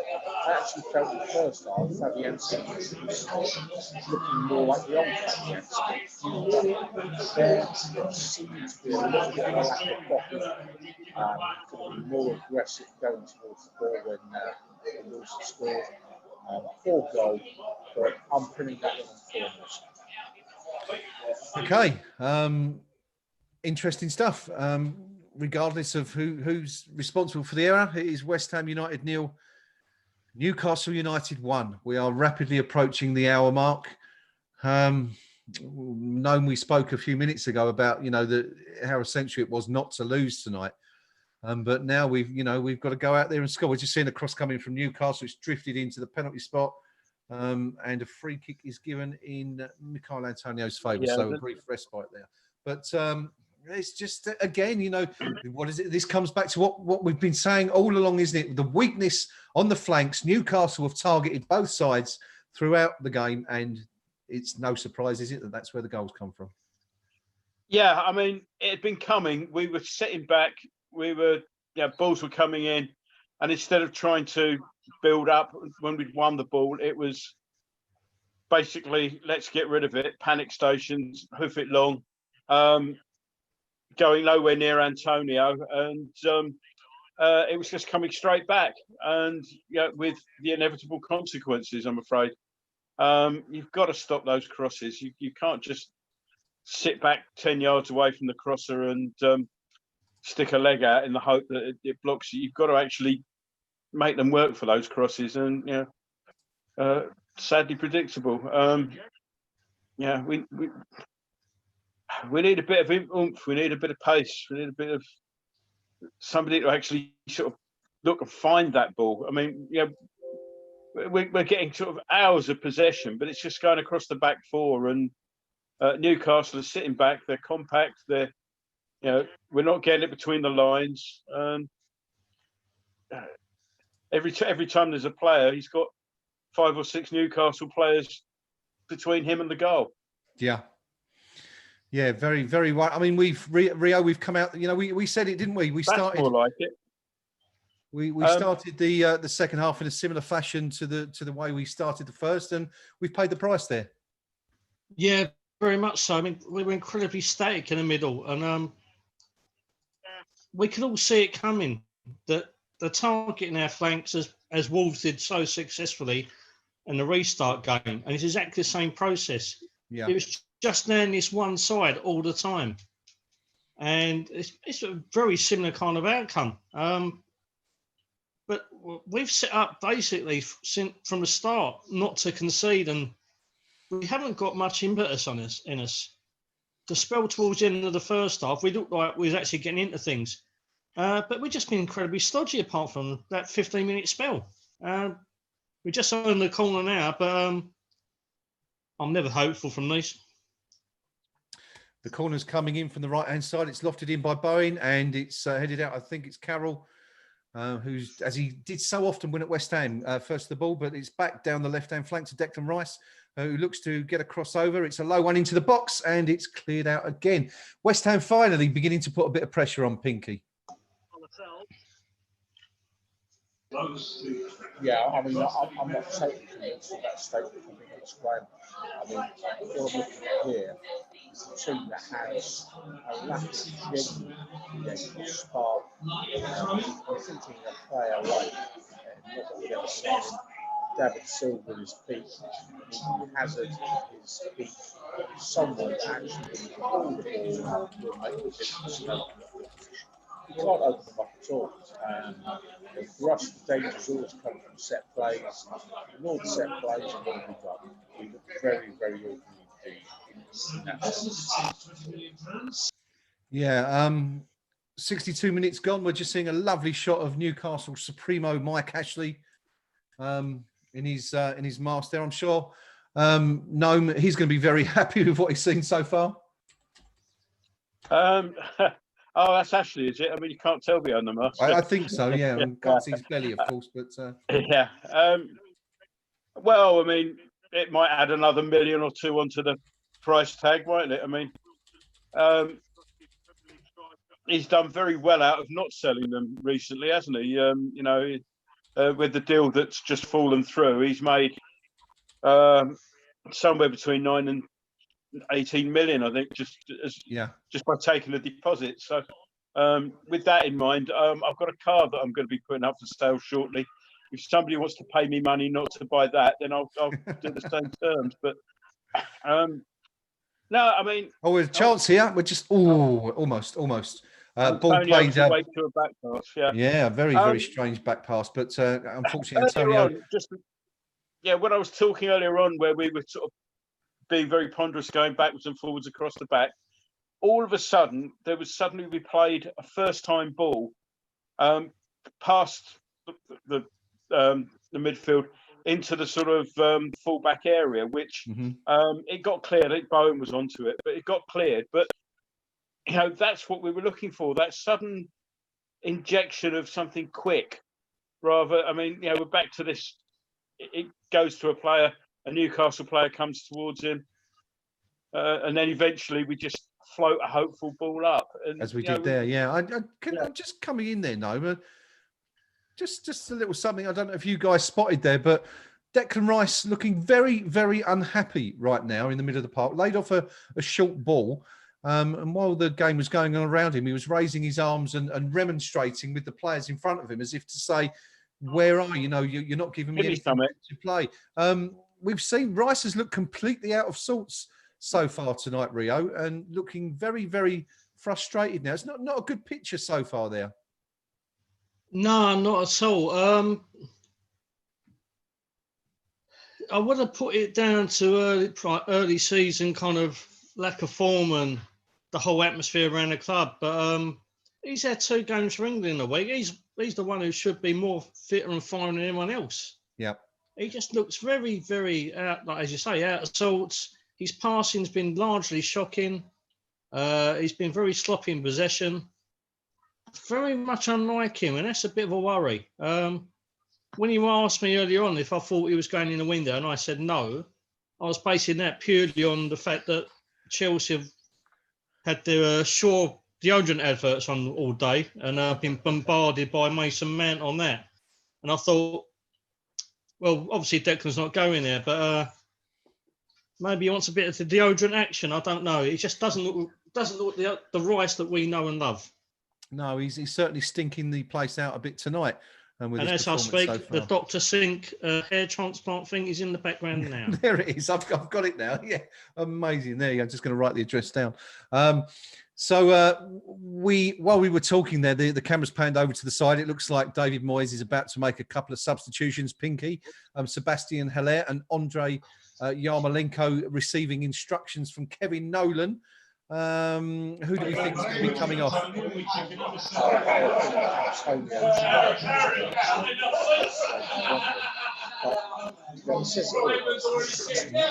Sorry, Pinky, really struggling to hear you right there, buddy. Don't know. Sorry, can you hear me now? Or? Yeah, it's a bit better, Yeah. Thank you. My main concern is that the start of the game, £60 million of talent is sat on the bench. Yeah. How is that and why is that? And nobody looks like he's made way, is that right? Nobody's going off there. But, just to go back to the comments there with Rice, maybe it should be fixed over twice for England. I think that's more a case of you play against Iceland, you play against Denmark, you possession of pace. It doesn't pay for the Premier League. And what we're seeing here, genuinely, are 2 teams of players both sides trying to get fit. And we the supporters who had paid money to actually attend the game, and we were in the stadium watching this, we've asked for our money back in that regard, because this is we're a fortnight away from where we should be. This is really poor stuff. Okay, we thank you, Pinky. We have a corner. Aaron Cresswell is taking it from our left-hand side. He's going to drift in. Right, so it's gone long to the far post. It's nodded back in by Rice. Haller looks to turn, puts it in the mix, and it's going. Is it in the net? What's happening? West Ham are bidding for a penalty. What? Noam, take us through it. Well, there's a mighty scramble, and they're checking it. There's a big shout for handball in there. Let's say. While Pinky was speaking, and it was a bit difficult to hear him from this angle, but we have had those substitutions. Fornals and Noble have been replaced by Yarmolenko and Yarmolenko and Haller. It's all happening now. There's a yellow card here. Okay, is that Antonio, do we think? Antonio. Or is it Hendrick? Hendrick on Antonio. Now, so let's we're seeing it now. Oh, not sure. Well, that's a penalty at Anfield earlier on today. If you're Liverpool, you get that. Well, we had who was it at the end of last season who had one in very similar circumstances? Sorry, Pinky. I'm just saying, never ever a penalty. It's at Anfield, though. No, not a chance. Come on, I take know, the out of blue but I'm specs just off. saying earlier on today, there was one given that was at Anfield. You know, it just shows how good our referees are. If you're at Anfield, it's a penalty. Olympic Stadium, it's not. Simple as that. Kevin I don't think Nolan it's a penalty either, is. but if Liverpool are going to get them every week, then I want them every week. Kevin Nolan certainly wants I it. Looking at get it that, right, he's arguing with the fourth official, Rio. I'm fairly certain that's to do with the. I mean, no, I agree with you both. Actually, Pinky, you're right. I mean, the it's here. It's hit him here. It's not handball technically, but we've seen them given. We saw one last year in a that was in exactly the same area, which was given. So again, a lack of clarity from the Premier League and. A lack of consistency, really, Rio, on that score. But Rio, everyone else has had their say. What did you think about the penalty shout? The only thing referee. that concerned me was it going backwards rather than towards goal? Because he kind of got his foot around it. I don't know if he's trying to actually get a shot off or he was trying to pull it back. So that's the only thing. But as Noam says, if it's Liverpool, Chelsea, whoever, Tottenham is nailed on. West Ham, let's not bother. Okay. I've just seen Souček booked. Basically, St. Maxim lost the ball, threw himself up in the air. Souček was the nearest player, got a yellow.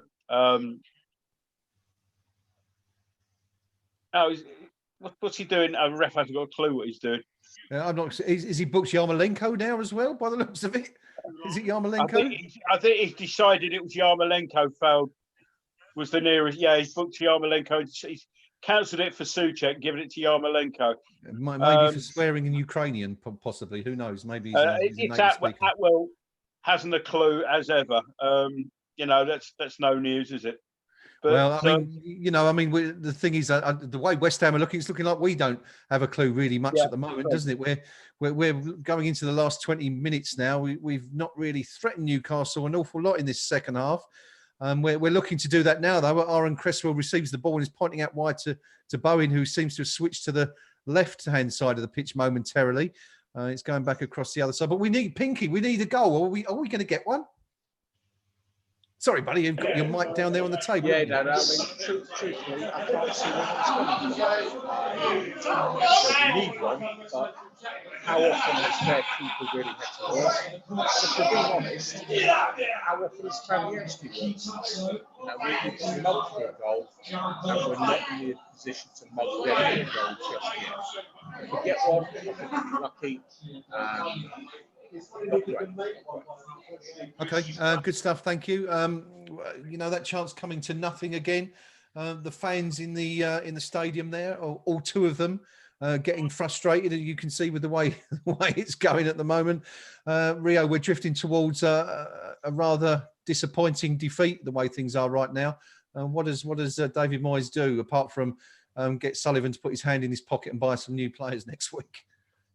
I think for this particular game, he's only got one throw of the dice left, and that's Anderson.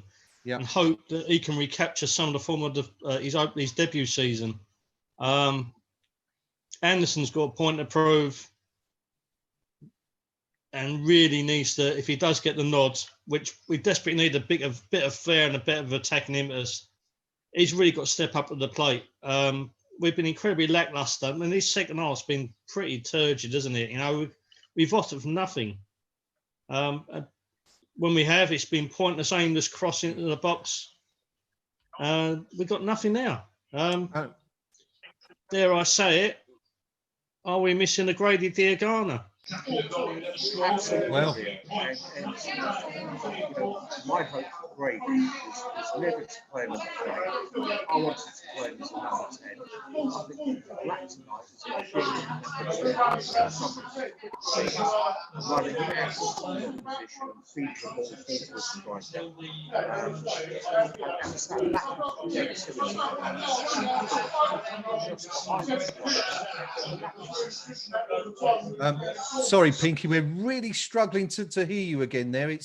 We've got a lot of background noise, and we're not getting a lot of what you're saying.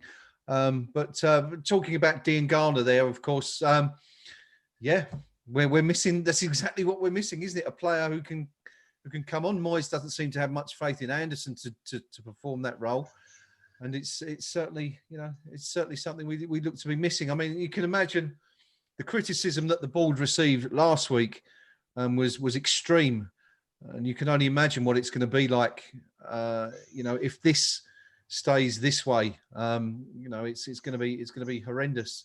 But anyway, we're approaching the last 15 minutes of the game. Rio, I'll come to you once again, if I may, shortly from the forum. Noam, what do we do now? Sorry, we're just going to see Newcastle. The chances come in, and Fabianski makes a good save with his feet, and the shots come back in, and it's well and truly over the bar. But you know, I just wanted to go back briefly to the goal there, because a few moments ago we saw the replay, and you just saw both of our centre halves, Noam, kind of, you know, not at the races. The first ball came in at Ogbonna, completely missed the challenge, and then Diop. Where was Diop when, you know, just standing there as Wilson got in ahead of him and nodded the ball home? Yeah, it's what I've said all along. It's not just the pattern of play in which we're being sort of reactive, rather than, you know, we're not attacking the ball at all. And when you get crosses like that, same thing happened.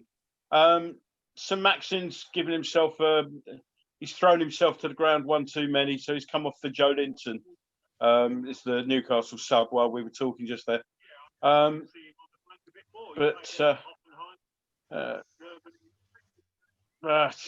It's all sort of aimless stuff at the moment. Yeah, it's not. There's no cohesion out there, is there? It's almost as if we've hit panic stations already. That sort of lobbed ball from Cresswell into a general forward position that there's, it's just going to come straight back.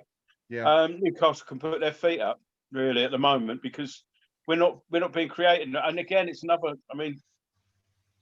hoof ball from the back.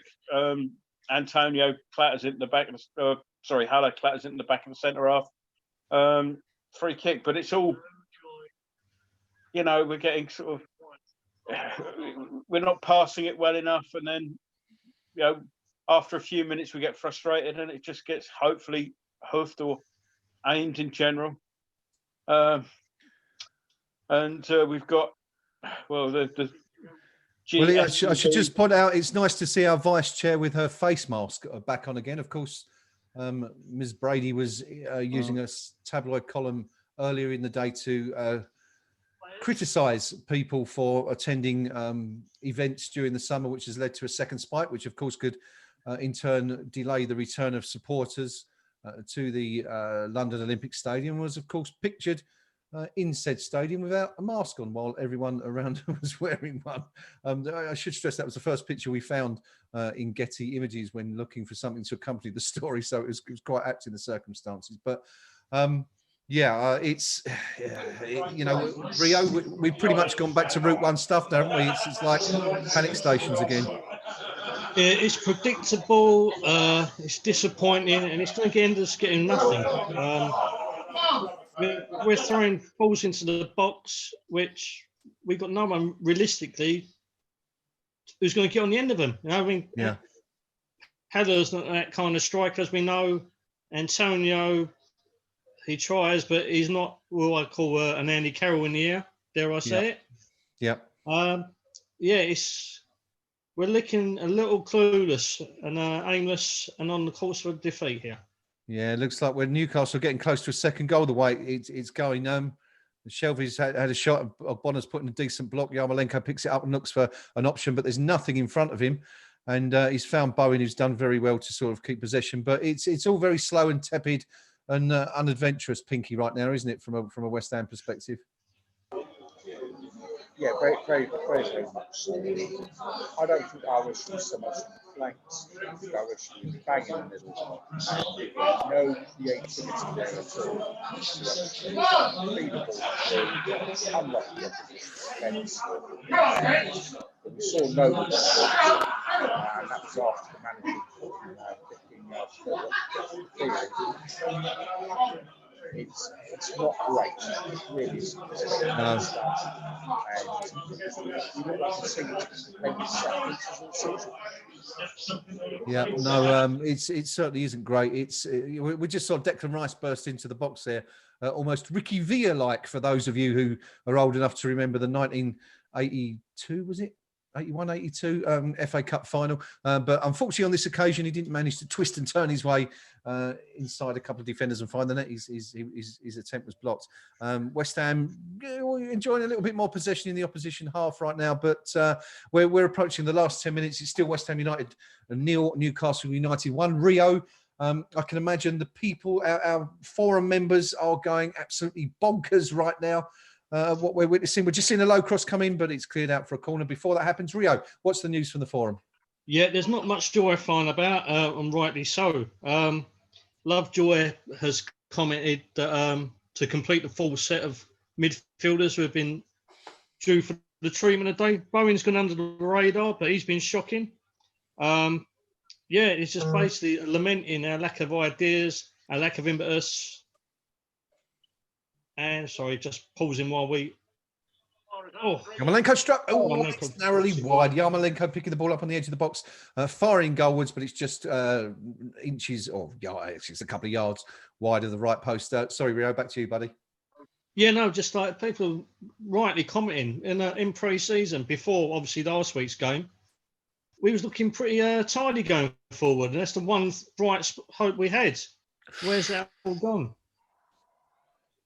As Rio's speaking there, sorry, Rio, another corner swung in, this time from the right, and it's sort of fallen in amongst a sea of bodies in front of the area. But no West Ham player able to get a toe on it and put the ball in the back of the net. But Rio, sorry again for butting in, but back to you once more, buddy. Yeah, so there's a comment from Tracktop who's but why are we subbing Fornells and Noble at the same time? We're lacking any players on the pitch that can pass competently. Pairing Antonio with Haller with no one supporting just behind only constrains us to lump it forward.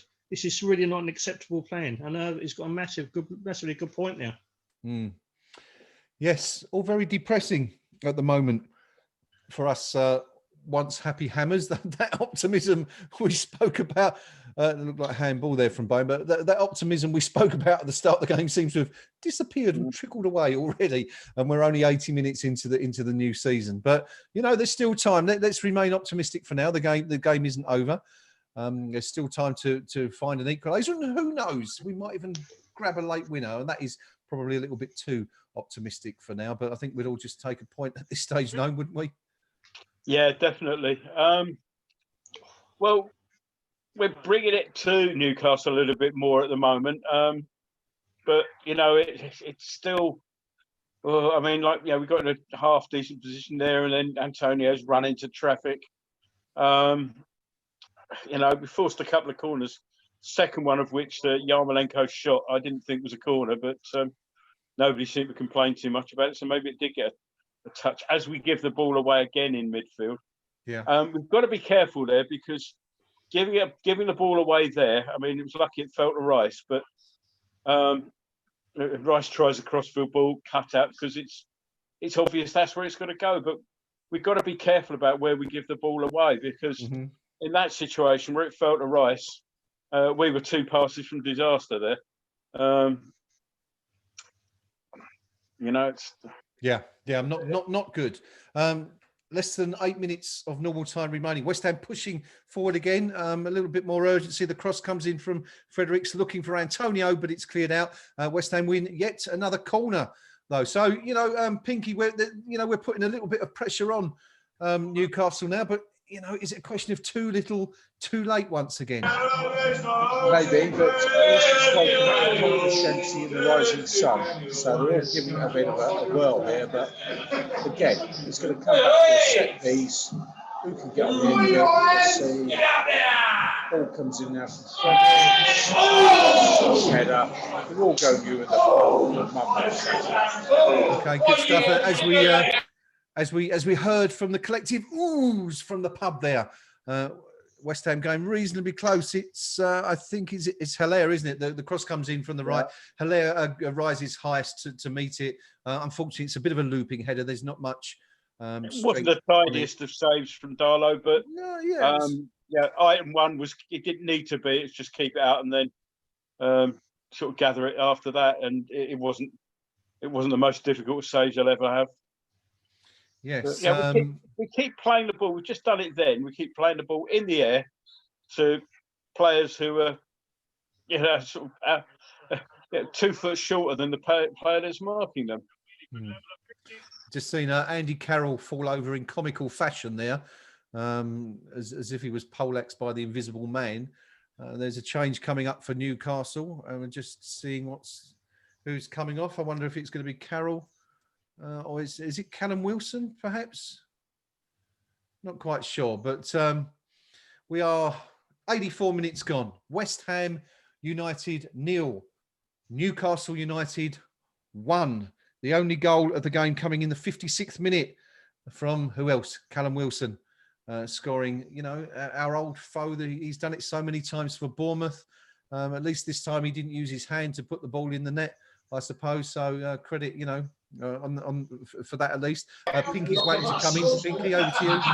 Just a bit of hope for known, really. When was the last time Carroll lasted 90 minutes in the opening game of any season?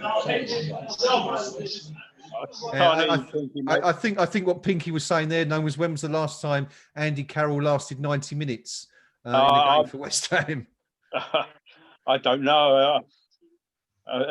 Here we go. There's a real chance now for Newcastle, but it's a good block from Souček. They're walking through us, offside somewhere along there in the middle. But it was depressingly like Bournemouth last week, with players just walking through midfield and defence. Flag did go up quite early in proceedings, has to be said. Yeah. So. Yeah.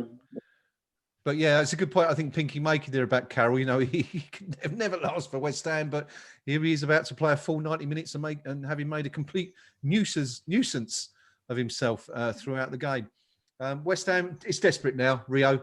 We need a goal from somewhere. We really, given the 7 games we've got coming up next, we really cannot afford to lose this one. It's desperation stakes, and I just don't think we've got it in us. We've got one throw of the dice left, but it's only 4 minutes and nothing's going to happen. We're running into blind alleys all the time. We're putting aimless balls into the box with no hope of anyone getting the end of them. We look absolutely clueless, and Newcastle are just going to drop more and more players deeper and deeper, get behind the ball and frustrate. We're just playing right into their hands. It's shocking, quite frankly. It's not the way we wanted to start the season. We came into the game full of enthusiasm. We've just seen Newcastle break here, looking for a second. The ball's played across the box to Hendricks. I think he's had a go, and it's 2-0, and that's game over. No, over to you. Speechless right now. It's just exactly what I was watching last week in the Bournemouth game. It's players just look. We're backing off. They play it between us. We don't put any sort of challenge. And Hendricks has stood there, and Cresswell just stands back and says, well, there's the go. Have a shot, mate. So he did. What do you expect? I mean, Pinky, it's not him, of course. It's not started there. The move started at the other end. There's a failure throughout the whole team with regards to conceding that goal. But, you're looking at Aaron Cresswell there and you think, for God's sake, man, close him down. Don't just stand there and watch the guy. Give him a free shot. Yeah, of course, that's what we all think. We're saying the same thing. I'm really sorry to do. We're not fit. We're nowhere near fit. Typically, normal season, the players start tonight would have had 450 minutes of game time under their belt in pre-season. Our squad has had nothing like that. Well, to say the same for both teams, I'm not convinced it is. And what I'm looking at here tonight is a Newcastle United team that look to be about a week ahead in terms of fitness compared with us. And that's the difference. It's about sharpness, it's about touch on the ball, it's about movement. And, you know, for a couple of weeks, we're going to be easy beats for anybody because we're just not fit. And Declan Rice in particular has been miles off the pace. And I don't care that he's played twice for England. I could play for England against bloody Iceland. This is a Premier League club that is a fortnight away from being where it should be. You can't even get a job in Iceland. Yeah, I think it's quite telling. That was that was the clearest we've heard you all night, Pinky. Which I guess, you know, the lack of noise and enthusiasm from behind you in the pub there is quite telling. West Ham are on their way to an opening day defeat. Of that there is little doubt now. It's West Ham United 0, Newcastle United 2. We are in the 90th minute. Rio, we spoke a few minutes ago about. We're just seeing West Ham break. I think we're going to win a corner here. We spoke a few minutes ago about David Moyes having one card left to play. He's put on Anderson with 2 minutes to go. 2 minutes of time to go. What do we make of that? I don't know if it's a more shocking indictment of his belief in Anderson or his belief in our side that we can actually pull this off. It's just abysmal, isn't it? And I know Anderson had a really poor season last year. That's £40 million of attacking talent just sitting there wasted for 88 minutes when all around him looks pretty clueless and aimless. And up the other end for Newcastle pops up the only person we could theoretically afford this year to score their second goal. It's a joke, isn't it? It's an absolute joke. It's not good. It's not good. This was a game as we all pointed out, given the fixture list and the difficult matches we've got ahead, that West Ham absolutely had to perform in, even if that was just taking a share of the spoils and you know, getting a point on the board at this early stage. It's not going to happen. West Ham are 2-0 down at home to Newcastle United. This is a club that knew what problems we faced coming into the season, that knew what problems we had, what areas needed to be strengthened. The board, for whatever reason, have seen fit not to do that. Instead, they've weakened our squad. They've sold Grady Diangana to West Bromwich Albion, a player who may not be a regular first-team starter, but quite evidently would have had a part to play tonight and could have made the team a little bit more creative. It's not happened. He's not here. He's up the road in West Bromwich, just south of Birmingham. That's where our young academy star is. Instead, we've seen a team that ended last year struggle and be comprehensively, I think, outplayed in this second half by Newcastle United, a team who, let's not forget, are rebuilding themselves after a spell in the Championship. It's not good enough.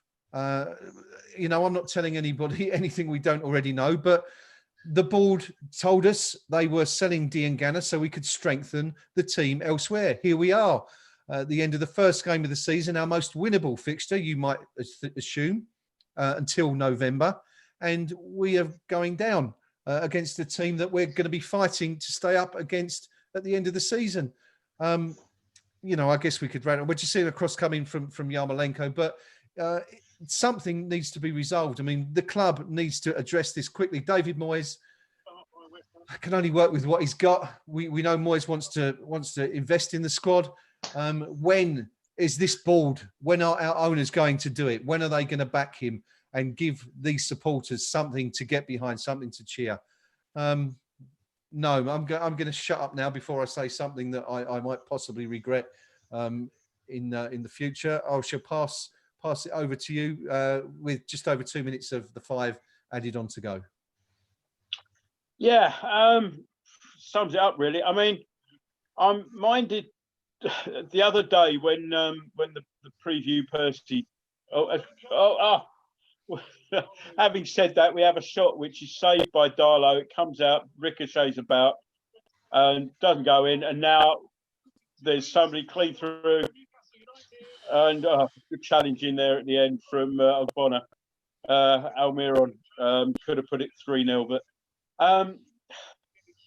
when you posted up the preview Percy bit on the Facebook page, there was somebody whose name eludes me came up with a long rambling thing about, and it was one of those goodbye letters because I'm fed up with everybody being negative and I'm fed up with this. And now, if somebody can tell me what the positives are out of this game, I'll pass them on to Preview Percy so he can put them into his piece, because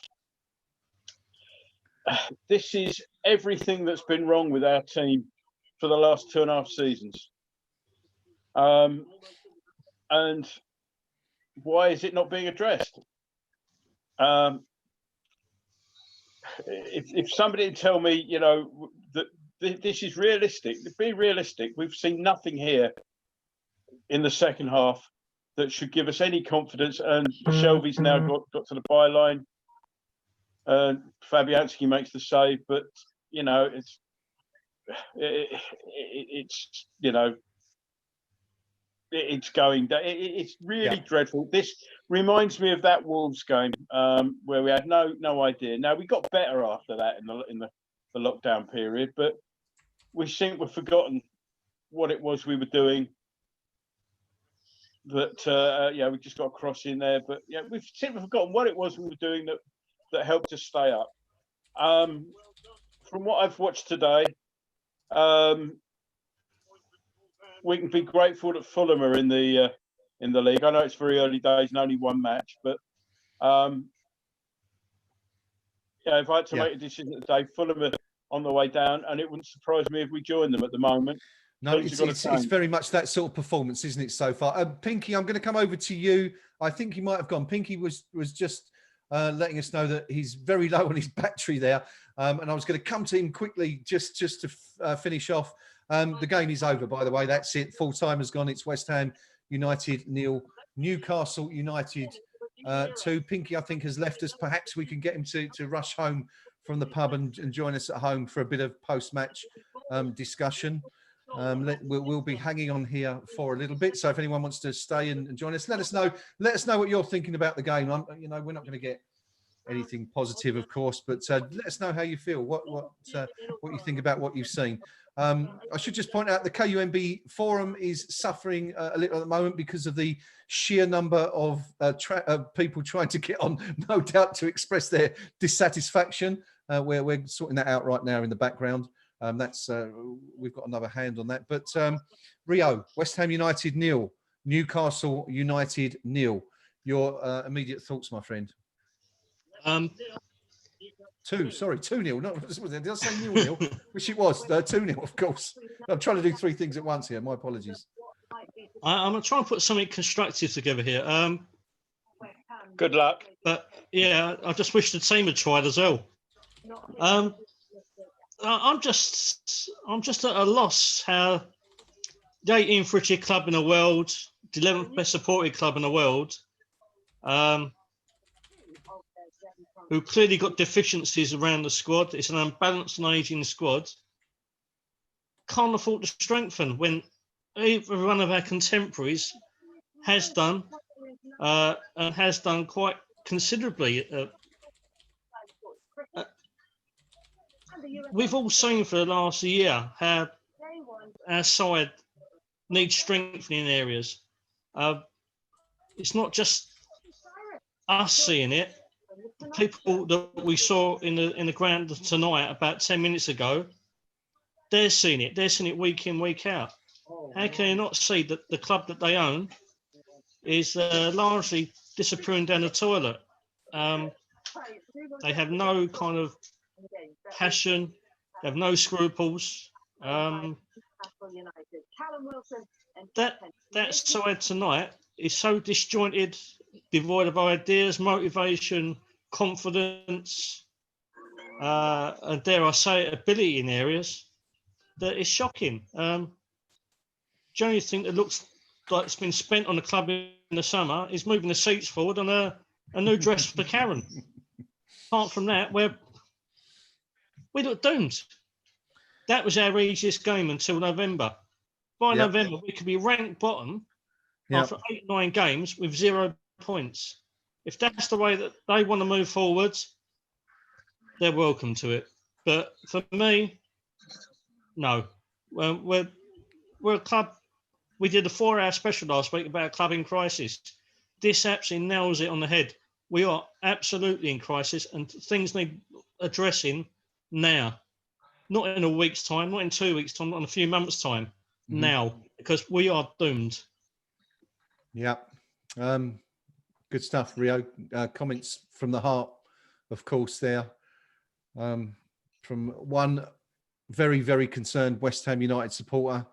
There will be thousands of you out there tonight who've watched that who will be sharing Rio's thoughts. I shouldn't laugh, but I was slightly amused to hear Rio mention that we're doomed, having just been beaten by a team containing Fraser and Wilson. Of course, no one knows where I'm going with that one. I must confess, I stole that off a preview, Percy. But That's just why I'm Ben Godfrey for Norwich. Yes, of course. This is the point. We shouldn't be laughing. It's desperate, isn't it? Yeah, Rio, as Rio rightly said, we gathered here last week on KUMB's YouTube channel and spoke with the guys from Hammers United and Worcester about the state of the club, the fact that there had been no investment into the playing squad in the summer, and here we are. And this is what happens. People, certain individuals at chat radio shows will paint us as malcontents and people being unnecessarily negative. But we're not wrong, are we? Tonight, anyone who's witnessed what we've just seen will know that West Ham, the squad, David Moyes, and he needs investment. That team, as it stands, does not appear, that defence at least, does not appear good enough to remain in the Premier League beyond this season. It's only going to get worse. That was Newcastle, a team that finished a few points above us last season. We've got 7 very, very difficult games coming up between now and November. 7 games that, as we've pointed out once or twice already, we didn't take a single point from in last season's corresponding fixtures. So it's only going to get tougher. We need Gnome, David Sullivan. How do we get to him? We need some money spent, don't we? David Moyes desperately needs backing, and now. Yeah. If he's not getting the message, if you can't see watching that where the problems lie in that squad, and you're a football club owner, what are you doing being a football club owner? You know, it's it really is. It's so obvious, and I know we're sounding like a broken record because it's the same. But it's the reason we're saying the same things time and time again is because we've got the same problems. Us saying something different isn't going to change the underlying nature of the problems that we've got. Yeah. And as I say, I would love to be able to sort of turn around and look at that game and say, yeah, but look at the positives. But where are they? Well, there might be one positive, actually. And here's something to ponder. In the last few days and weeks, there's been rumours about a potential sale of the club. And in the last few days, I've spoken to a couple of people who have very good contacts at the club and in the world of journalism. And it does appear that there may be something to these rumours. Now, of course, time will tell whether that's true, whether it's just another false dawn or not. But people have been asking why the board aren't spending money right now, why we haven't strengthened the squad. And here's something perhaps, Rio, to ponder. Is there a possibility that if there is some truth in these rumours of a potential takeover bid coming in fairly soon, that Sullivan and Gold are refusing to spend because the club might not be under their ownership, or at least they might not be the majority shareholders for much longer. What do you think about that?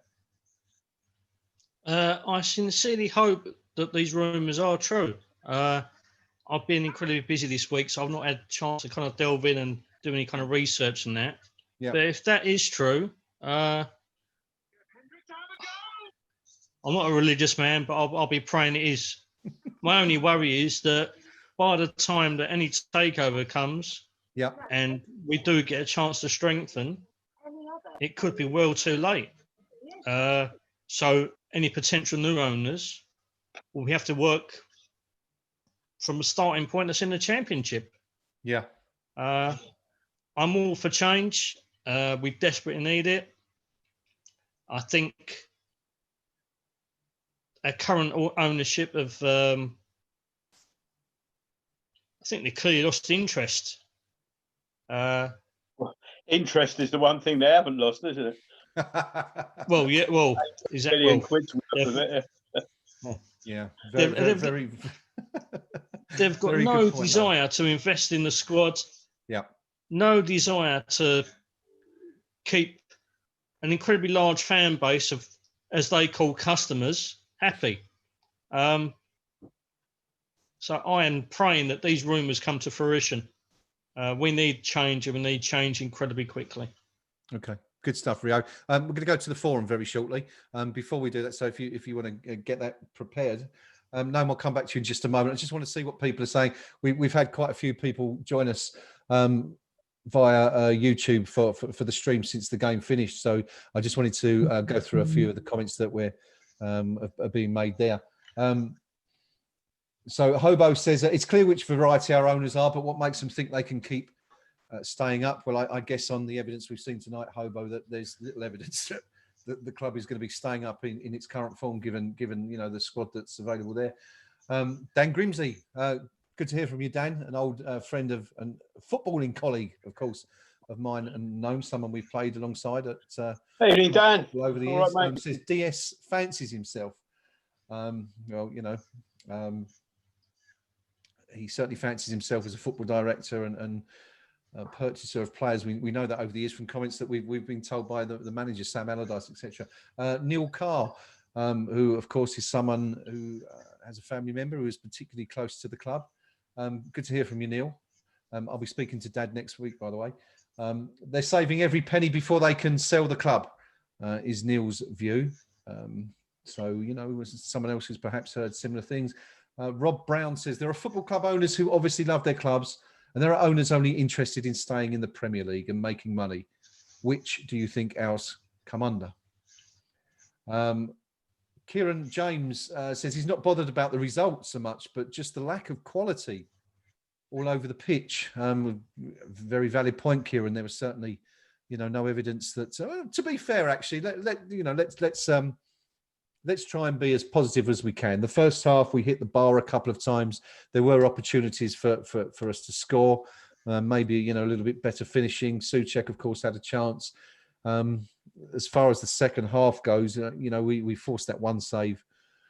But there's just a real lack of impetus there, wasn't there? And sort of, quality, really. So, yes, very much so.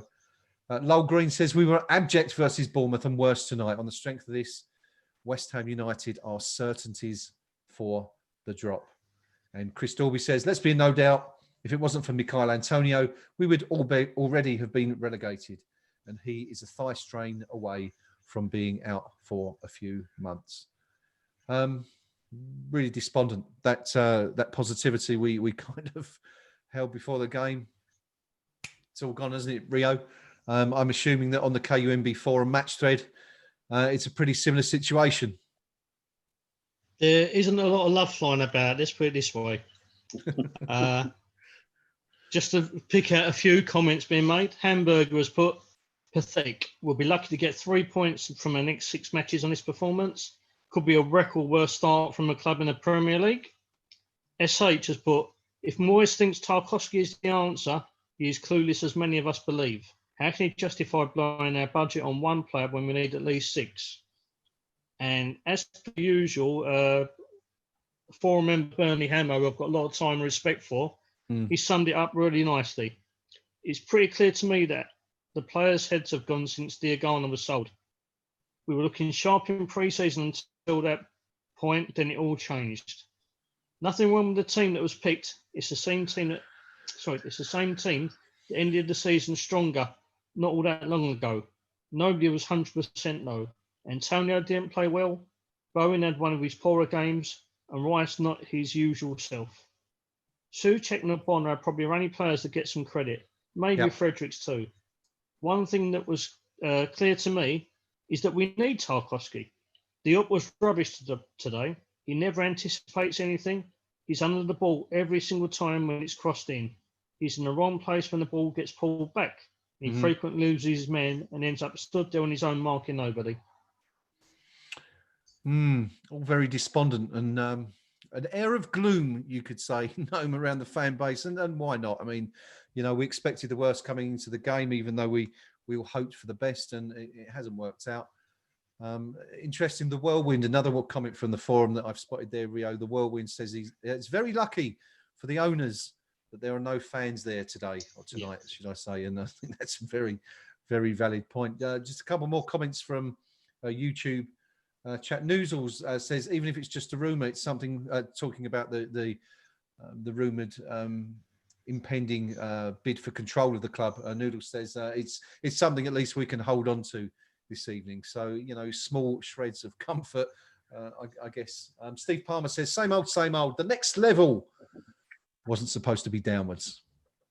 Gnome, you, I'm presuming, have still got the feed on there. So, you know, if you could let us know what Davy Moy says, if and when he comes on the TV, that would be grand. If you could reiterate what's coming up from there. Yeah. At the moment, they're just replaying the first goal, which I think I turned the sound down. I'm guessing the inference is that Wilson's foot, which admittedly was at about head height for Fabianski. Yeah. They're trying to sort of say something about that, but yeah, I'm not going to hark on that. You're closer to these rumours than I am, Greg, and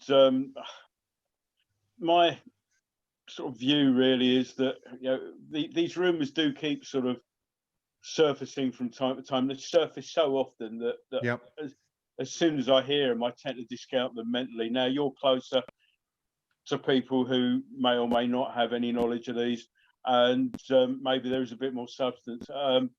Sadly, I think I'll just sit back and believe it when I see it. Yeah, absolutely. I mean, I wouldn't mention it, but the individual involved here is someone who we sort of place, we place it in as someone who may know, without going into detail, about that situation. So I absolutely agree, and you know, I get that, and I would expect the same from everybody else. But you know, we are not, we don't sort of, you know, publish every little rumor, do we? As a whole, you know, we do. Fortunately, one of the things we've managed to do, having been, you know, working as a website for over 20 years, is to make some good contacts in you know, at the club and you know, in journalistic fields, etc. And that's why this one interests me, because it's come from somewhere that, you know, is not the sort of person to suggest there's something happening if, you know, it's just something they've read on the internet or you know, they've been told. It's pretty interesting, and there's quite a bit of meat on the bones of it as well. Without going into details. As I say, I don't mean to impugn all that, but sure. You know, too many false dawns in the past. We still haven't heard from David Moyes at the moment. They go to an ad break at the moment. But yeah, what worries me is that the words that keep coming back to haunt me are David Sullivan's comments that he wants to leave the club to his kids and things like that, which you know, Lord help us. Sort of. Well, interestingly, talking of the Sullivan family as a whole, it wasn't a particularly good day for young Jack either.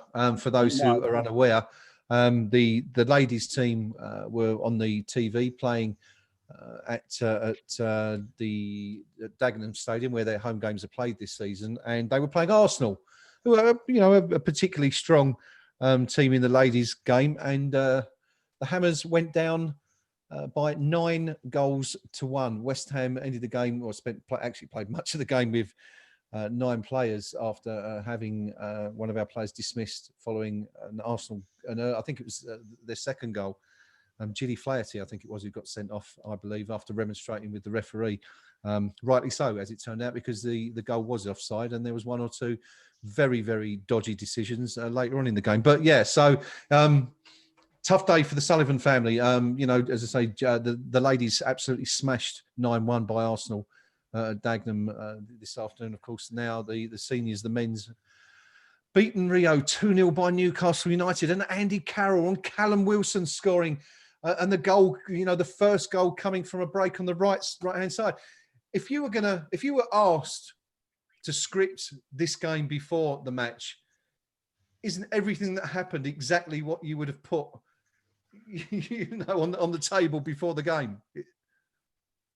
Yeah, and in time of the West Ham tradition, like the time that Lukaku used to score against us relentlessly, in his time at Bournemouth, Wilson and Josh King used to score in tandem against us every single game. I felt to put my money where my brain actually knows where things are going. So instead of sitting here talking to you from some mansion somewhere out in the country overlooking the ocean and glorious views, I'm sitting in my house in Dagenham with a dodgy laptop, cursing the day I was born at the moment. It's just so predictable. It would have been odds on. You wouldn't have made much. On the keyboard, rolling it over, mate. Rolling it over every single week. Yeah, I mean, you're absolutely right, Rio. It's just so predictable, you know. Again, we know where the deficiencies lie. Yep. Moyes knows where the deficiencies lie. Sadly, Newcastle knew where the deficiencies lie. It doesn't take a lot of working out, does it? Just give the man some money to spend and strengthen. Oh, Jesus Christ! I've had enough. We are not a happy camp. Knees up, Mother Brown tonight, as you can probably tell from the long faces and the expressions that we've all been wearing since about whenever it was the 56th minute of tonight's game when Newcastle opened the scoring. It's lovely to see a lot of you tuning into our live stream as we discuss the fallout from this evening's defeat. Do let us know what you thought about the game, whether that's on the YouTube chat or via the match thread on the KUMB Forum. We are going to be dipping in and out of both for a little bit longer yet. We're just waiting for David Moyes to come on the telly, on the old box, and let us know what he thought about the game. I'm sure it's inevitable that one of the questions is going to be how, you know, when are you going to be given some money to strengthen this squad? I mean, it would seem, impossible for that question not to arise, really, wouldn't it, after what we've witnessed? No, sorry, that was for you. Sorry, I was just distracted. I was just waiting to see. I think we may be going to one of the managers. Okay. And it's Bruce. So to be it's honest, Mrs. Doubtfire. Okay, well, I could do without listening to that smug son. So who probably thinks he's now sort of like European Coach of the Year. The difference, the difference there between a manager who's been given a bit of backing, and of course Ashley's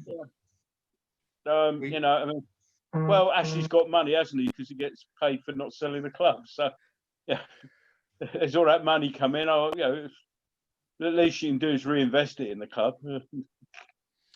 Rob Brown on YouTube on the YouTube chat says, I think the expressions everyone's wearing tonight have been the same since Mickey Bluenose warned us all back in 2010. For those who aren't aware, Mickey Bluenose is a KU or a former KUMB member who, when David Sullivan and David Gold purchased their majority share of West Ham United, came onto the KUMB forum to warn us all of what might happen, having seen it all happen as we call it. Yeah, exactly, at Birmingham in the preceding years. And of course, it's all come pretty much true, even though Mickey blew it. So, Mickey, if you are out there, we're sorry. We're sorry for dismissing what you said and for not believing you, because, of course, as Noam says, you turned out to be something of a footballing Nostradamus ever since. Most of what you said has come true. Steve Spraggs, hi, Steve. You I can't say what he's saying there, but while I've got Steve, while you're there in the chat, you wanted me to give you a push, didn't you, or to give your new channel a push. So if you can let me know in the comments the name of the channel and the address, please put that in and I'll read that out so we can do that. Marrakesh Talltree says the definition of madness is repeating the same things and expecting different results. We've gone into the season with the same defence, which let in 61 goals. It's madness. Who can argue? Who can argue with that? Hobo says Rio's got it. Predictable. I apologise. Is exactly what it is. The club is a car crash. And Lewis says, lads, over 30 years of supporting this club, and I've come to the end of the line. That's me done. Thanks for the stream. I'm out. We weren't that bad, Lewis, were we? I mean, I know we've been struggling to find any positivities, but come on, give us a bit more time, and give the club a bit more time. Look, these are dark days. We've all been through this before. You've been here for 30 years. You've seen worse than this before. So come on, let's stick it out. Let's stick together. We've always said the one thing. They may take the stadium away. You know, they may do other things that upset the fans, but we have to stay united. We are what West Ham, you know, Rio, no, me, Pinky, all you guys in the chat there, all you guys on the KUMB Forum out there in the world of social media, watching on TV. It's us that's West Ham United. We need to stick together through these dark days and this difficult period. So, you know, let's hang on in there for a little bit longer yet, buddy. We've still got another 37 games to go this season, and who knows, there could be a new dawn on the horizon in terms of ownership. If as Noam says, let's take it all with a pinch of salt for now. But if there's anything in those rumours, you know, there could be a chink of light at the end of the tunnel. And as they say, it's not someone standing over a very big torch. A couple more comments. Kieran says it's so possible to be 7 games in with 0 points. Hard to come back from that. It certainly would be, Kieran. So let's hope West Ham, remaining positive on that positive tip, let's hope that West Ham can do what West Ham have done over the years and throw up a surprise result or two over the course of the next few games. Pierino Schiavone says if they're going, hallelujah. But does anyone know who's sniffing about and what the pounds or what the money is concerned? We've just got Moyes coming on, Graham. Noam, over to you. So if you can kind of paraphrase what Moisey is saying, please do. So he doesn't look particularly happy as you'd expect right now. Right. Moyes is saying we didn't show enough quality. I don't think it was officiated well tonight. How far off what you did back in the last season was that night, Wales? It was miles away from what we did at the end of last season. Okay. Well, while you're picking up a few bits from that, I'll just read a couple more comments out. Chris Dalby says it's always the same tactics: sideways, backwards, poof it forwards, lose possession. Lewis says predictable scorelines. We've just done that one. Sorry, Lewis, I'm repeating what you said. That was your walkout speech, but we've implored you to stay and hang in there with us. No, any more from Moisey there? We've got many people watching them now. You know, Noam's obviously watching intently. Oh, yeah. Come back to me.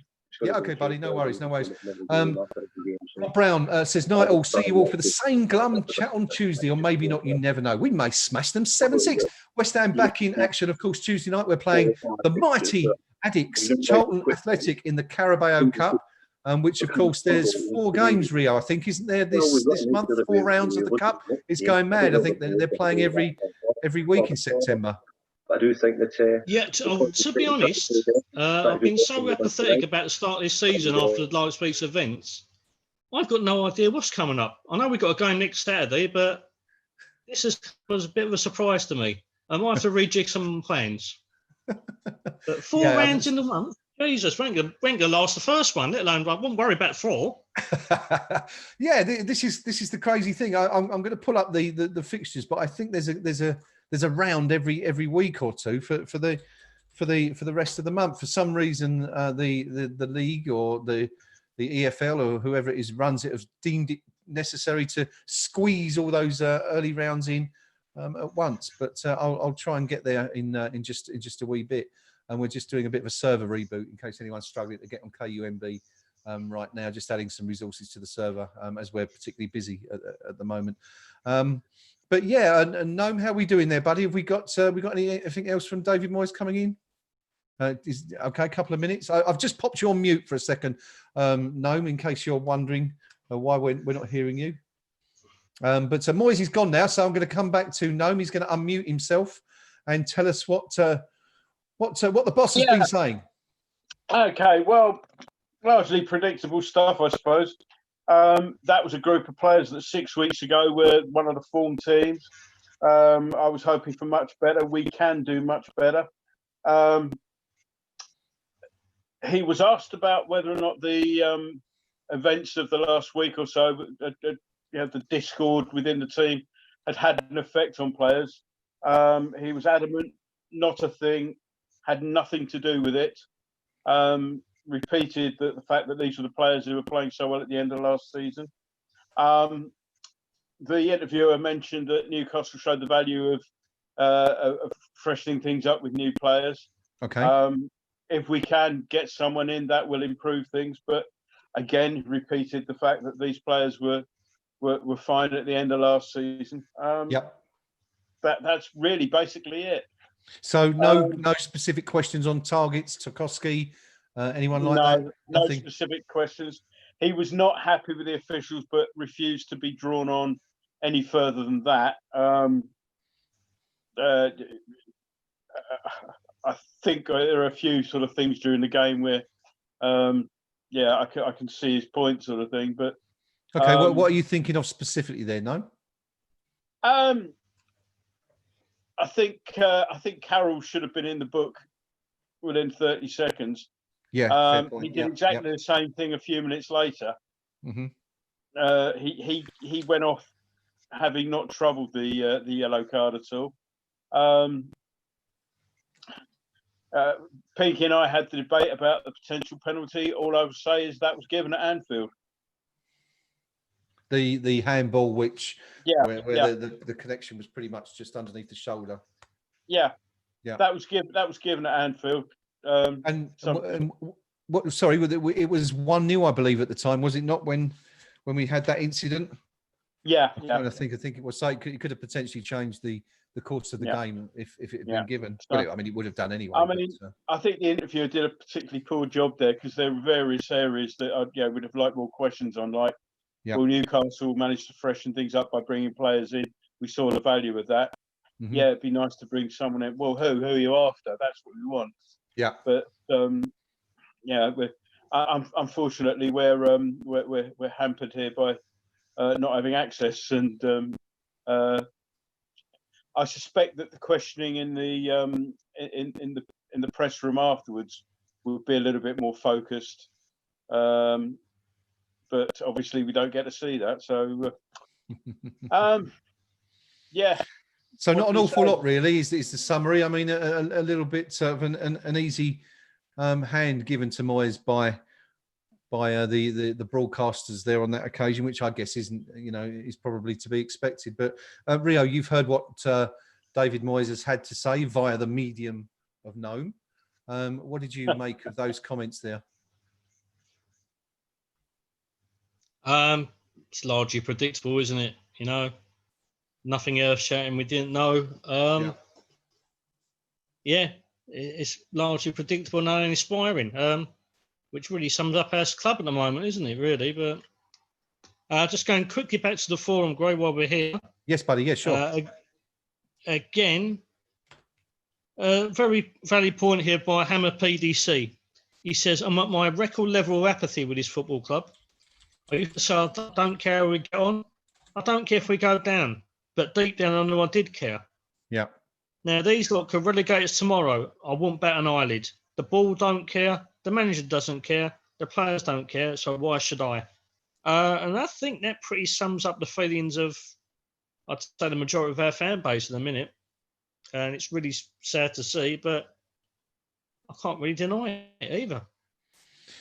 This is it. It's just such, there's such a huge black cloud hanging over the club at the moment, and they can blame the supporters, they can blame referees and whatnot till the cows come home. But I think we all know where the real issues lie, and that is, of course, with David Moyes not being backed, and the way the club is being administered. And it's just, I think Preview Percy made the point in his match preview that the club is just not being run very efficiently at the moment. And You know, as we said, that certain agents may try and say that's not the case, but of course, you know, that really is the way it is. It is right now. The club are underperforming. There doesn't seem to be any sort of real investment or move to try and change things. You know, we're struggling. We're in trouble. We are, of course, in trouble in the league. There's one game gone, and if you look at, of course, when us guys were young, you'd never see the league table up until about 3 or 4 games at the very earliest. But it's published now immediately after the final whistle. And West Ham, as things stand, are in the relegation zone in 19th place. But hey, looking positive. There's got to be some positive there, and it is, I guess, that we're not bottom of the league right now. Fulham are, and you know, if that's the only thing we can take from today's game, then God help us, really.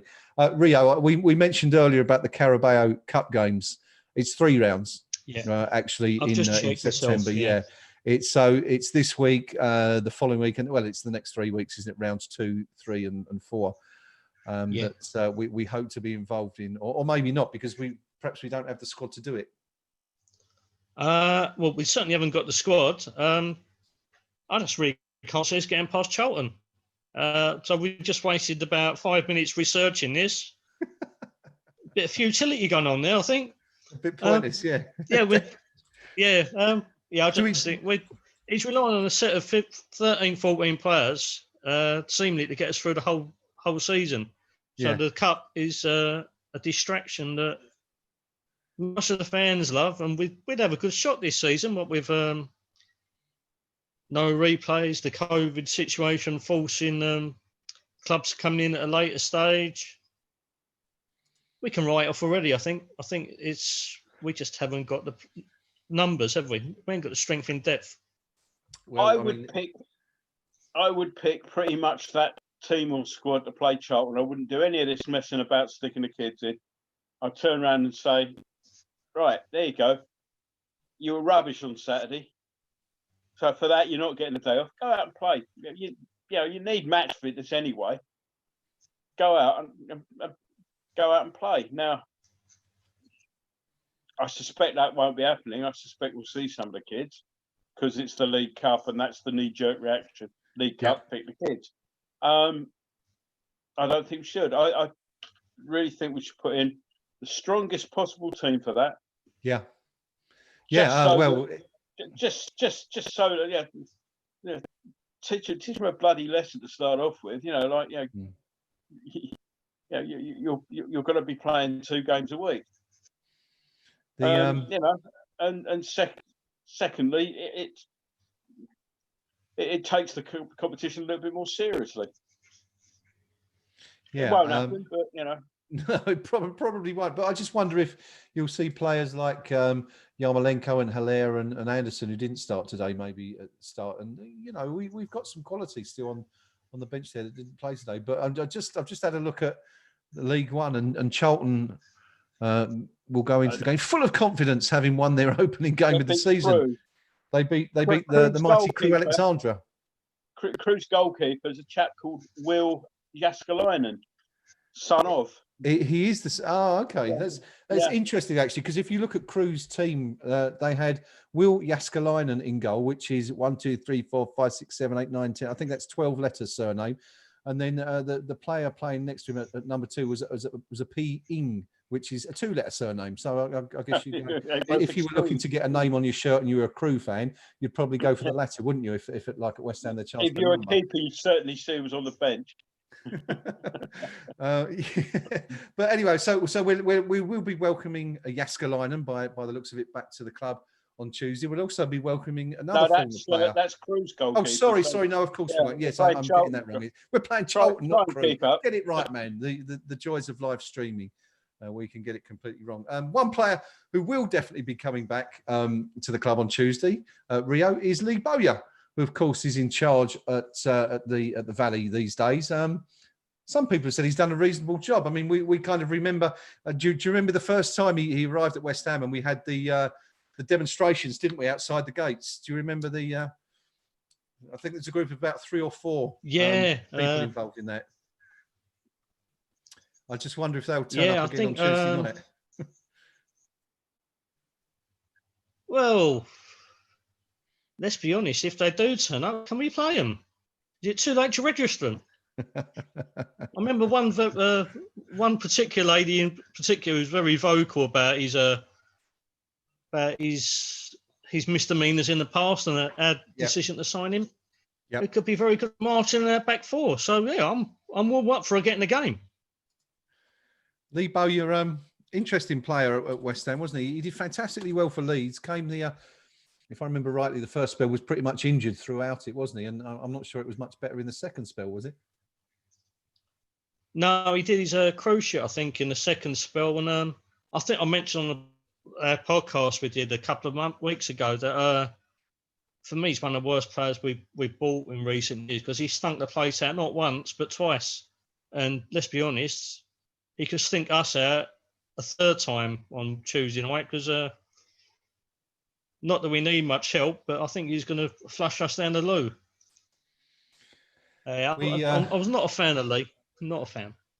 No, I don't think many were at the time. It just didn't work out for and of course he was a West Ham fan, we understand, growing up, but he's got a real opportunity known to stick it to us on Tuesday night when he brings his team. And you know, West Ham's record, we can go back over the years, can't we? And we've had some dreadful results in the various cups against lower league teams, but it seems to have got worse in recent years. I mean, 4-0 to Newcastle, to Wimbledon, 4-0 against Oxford. Was it 4-2 against Wimbledon? I forget. There's so many now, isn't there? But you know, would you put it past Bowyer turning us over on Tuesday night? Yeah, 4-2. I was lucky both times in the away season ticket holder ballot, and I used the word lucky quite wrongly. How fortunate. But it's funny enough, I've seen sort of the first draft of the match preview. I get to see that in advance because I have to take all the libelous stuff out and put it into English. And I guess, cheesed off though we are with our owners, Charlton have been through the ringer a hell of a lot over the last year or so. I mean, when they got rid of the Belgian guy who was in charge, another company came in. They must have thought, well, you know, great, we've got rid of him, and of course then that company had some form of civil war with the shareholders falling out amongst them, and they've tried to sell to another company, or somebody's tried to buy that company. They failed the fit and proper test, and somebody else is now coming in, but they're not allowed to buy the company until the other lot have appealed against their failing the fit and proper test, and it's like, it could be worse, I guess, is the point that we're making here. Yeah. I mean, there's always somebody worse off than you. But you see, what worries me in the whole thing is that we end up with the current owners hanging on for grim life, and any potential people kind of lose interest. Yeah. The way things are, we're not going to be lucky enough to find 3 clubs worse than us every season in this league. Yeah. And we start going down, it's not going to be as easy to come back up. Bouncing straight back up is not going to be easy. Look at the teams who are in what I still call Division 3. You've got Sunderland, Ipswich. You know, I mean, teams that were sort of regular in the top flight. There was a post I saw the other day that mentioned at the beginning of this season, there was 12 former Premier League or Division 1 winners playing in the lower leagues. I think it was 8 in the Championship and 4 in League 1 or below. Yeah. So the thing is, you know, once you get out of that, it ain't easy to get back. Mm-hmm. And you know, I am concerned. One thing that was particularly concerning today, sort of going back to tonight's game for a moment, we spoke about it throughout the game, Rio. The performance of young Declan Rice, absolutely outstanding player for us last season, played every minute of every game, deserved the Hammer of the Year and the KUMB Player of the Year awards that he received. Tonight, I think before half time, we counted 3 occasions on which he conceded possession cheaply a couple of times, almost cost us dearly. And then we noticed that in the second half, he was kind of remonstrating with his players, just really didn't look happy. And that's not like Declan, is it? You know, you rarely see him sort of lose his temper with his teammates. Yeah, and it is a major worry, as you said. His whole demeanour since he's become a first-team regular has been of a future leader, someone that will inspire his teammates, encourage, point and direct into correct positions, lead by example. And tonight, that was nothing that we've seen before, and it is really shocking. And given the rumours that surrounded Declan all summer regarding the move, it's a major worry. There's a couple of things you could put it down to. I mean, you could put it down to this discord in the squad as it is already. Yep. You could maybe look to the fact that he knows in how we haven't strengthened in the summer, and it's not to his liking. He feels incredibly frustrated, and rightly so. Mm-hmm. You could also point to the fact he's been away with England for the last week and a half, 2 weeks, and have players there been in his ear roll, as so often happened in the past. Teams used to go away, and certain players from bigger clubs used to get in their other younger, smaller team players' ear roll and say, "You should be playing for us. You should be playing for them. You should be playing for a bigger club." Yep. Add all them three factors together, and seeing the way that he behaved. Let's take away the performance, because it wasn't good. It's probably the worst I've seen him play for over a year. Yeah, I think to be fair, that's why we're highlighting it. It's not because we're looking to pick on Declan, but because he usually is exceptional. Oh, yes, absolutely. Tonight was very, very. He was very, very out of sorts, wasn't he? Yeah, very much so. And I say, take away the performance. It's his demeanour that really shocked me, rather than anything. He's allowed a poor game. He's still a young kid, really. He's only 21 years old. He's still learning his trade. But the way he acted on the pitch in terms of his demeanour and wasn't befitting of someone that we've looked towards for the last year and a bit, thinking that's a future captain of West Ham and possibly a future captain of England. And that's a major worry. So with all the rumours and speculation surrounding him over the last few months, it's a massive worry to me. Yeah, absolutely. No, would you go along with what Rio's saying there, that we should be concerned by what we saw from Declan tonight, or do you just think he felt the malaise that seemed to be experienced by the entire squad tonight?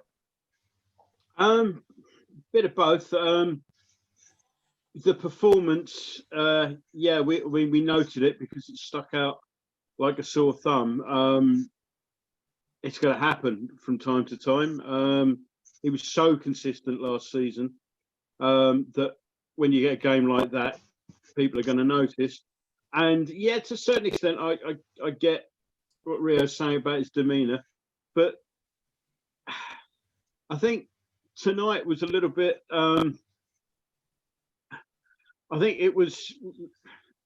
We were sort of realising again. We forget how young he was. How young he is. And that was the sort of thing you kind of expect from a youngster when things aren't going for him. Now, the fact that one game in his last 30, where he's not quite been at the races, then it's kind of his reaction's kind of understandable. And to be honest, there were times when he had the ball and he was looking ahead of him for options, and there weren't any, and that would frustrate the hell out of anyone. Yeah. So I think there is a danger of trying to read perhaps a little bit too much into what are quite natural reactions at times. But take your point, Rio. It's still a bit disconcerting. Okay, good stuff. We are delighted to be joined once again by the Pink Palermo, who's rushed home from the pub. Quite frankly, I think if I was you, my friend, I would have stayed there and sunk as many as possible, having witnessed what we saw today. But your arrival is timely because we are talking about Declan Rice. We were just saying that he looked unusually out of sorts tonight. We'd not seen him quite like that, and it wasn't just the the sloppy play that we saw in the first half. But Rio has mentioned that his demeanour throughout the game, and we saw a couple of times in the second half him throw up his arms in kind of sort of disgust in a way at the lack of effort or options around him.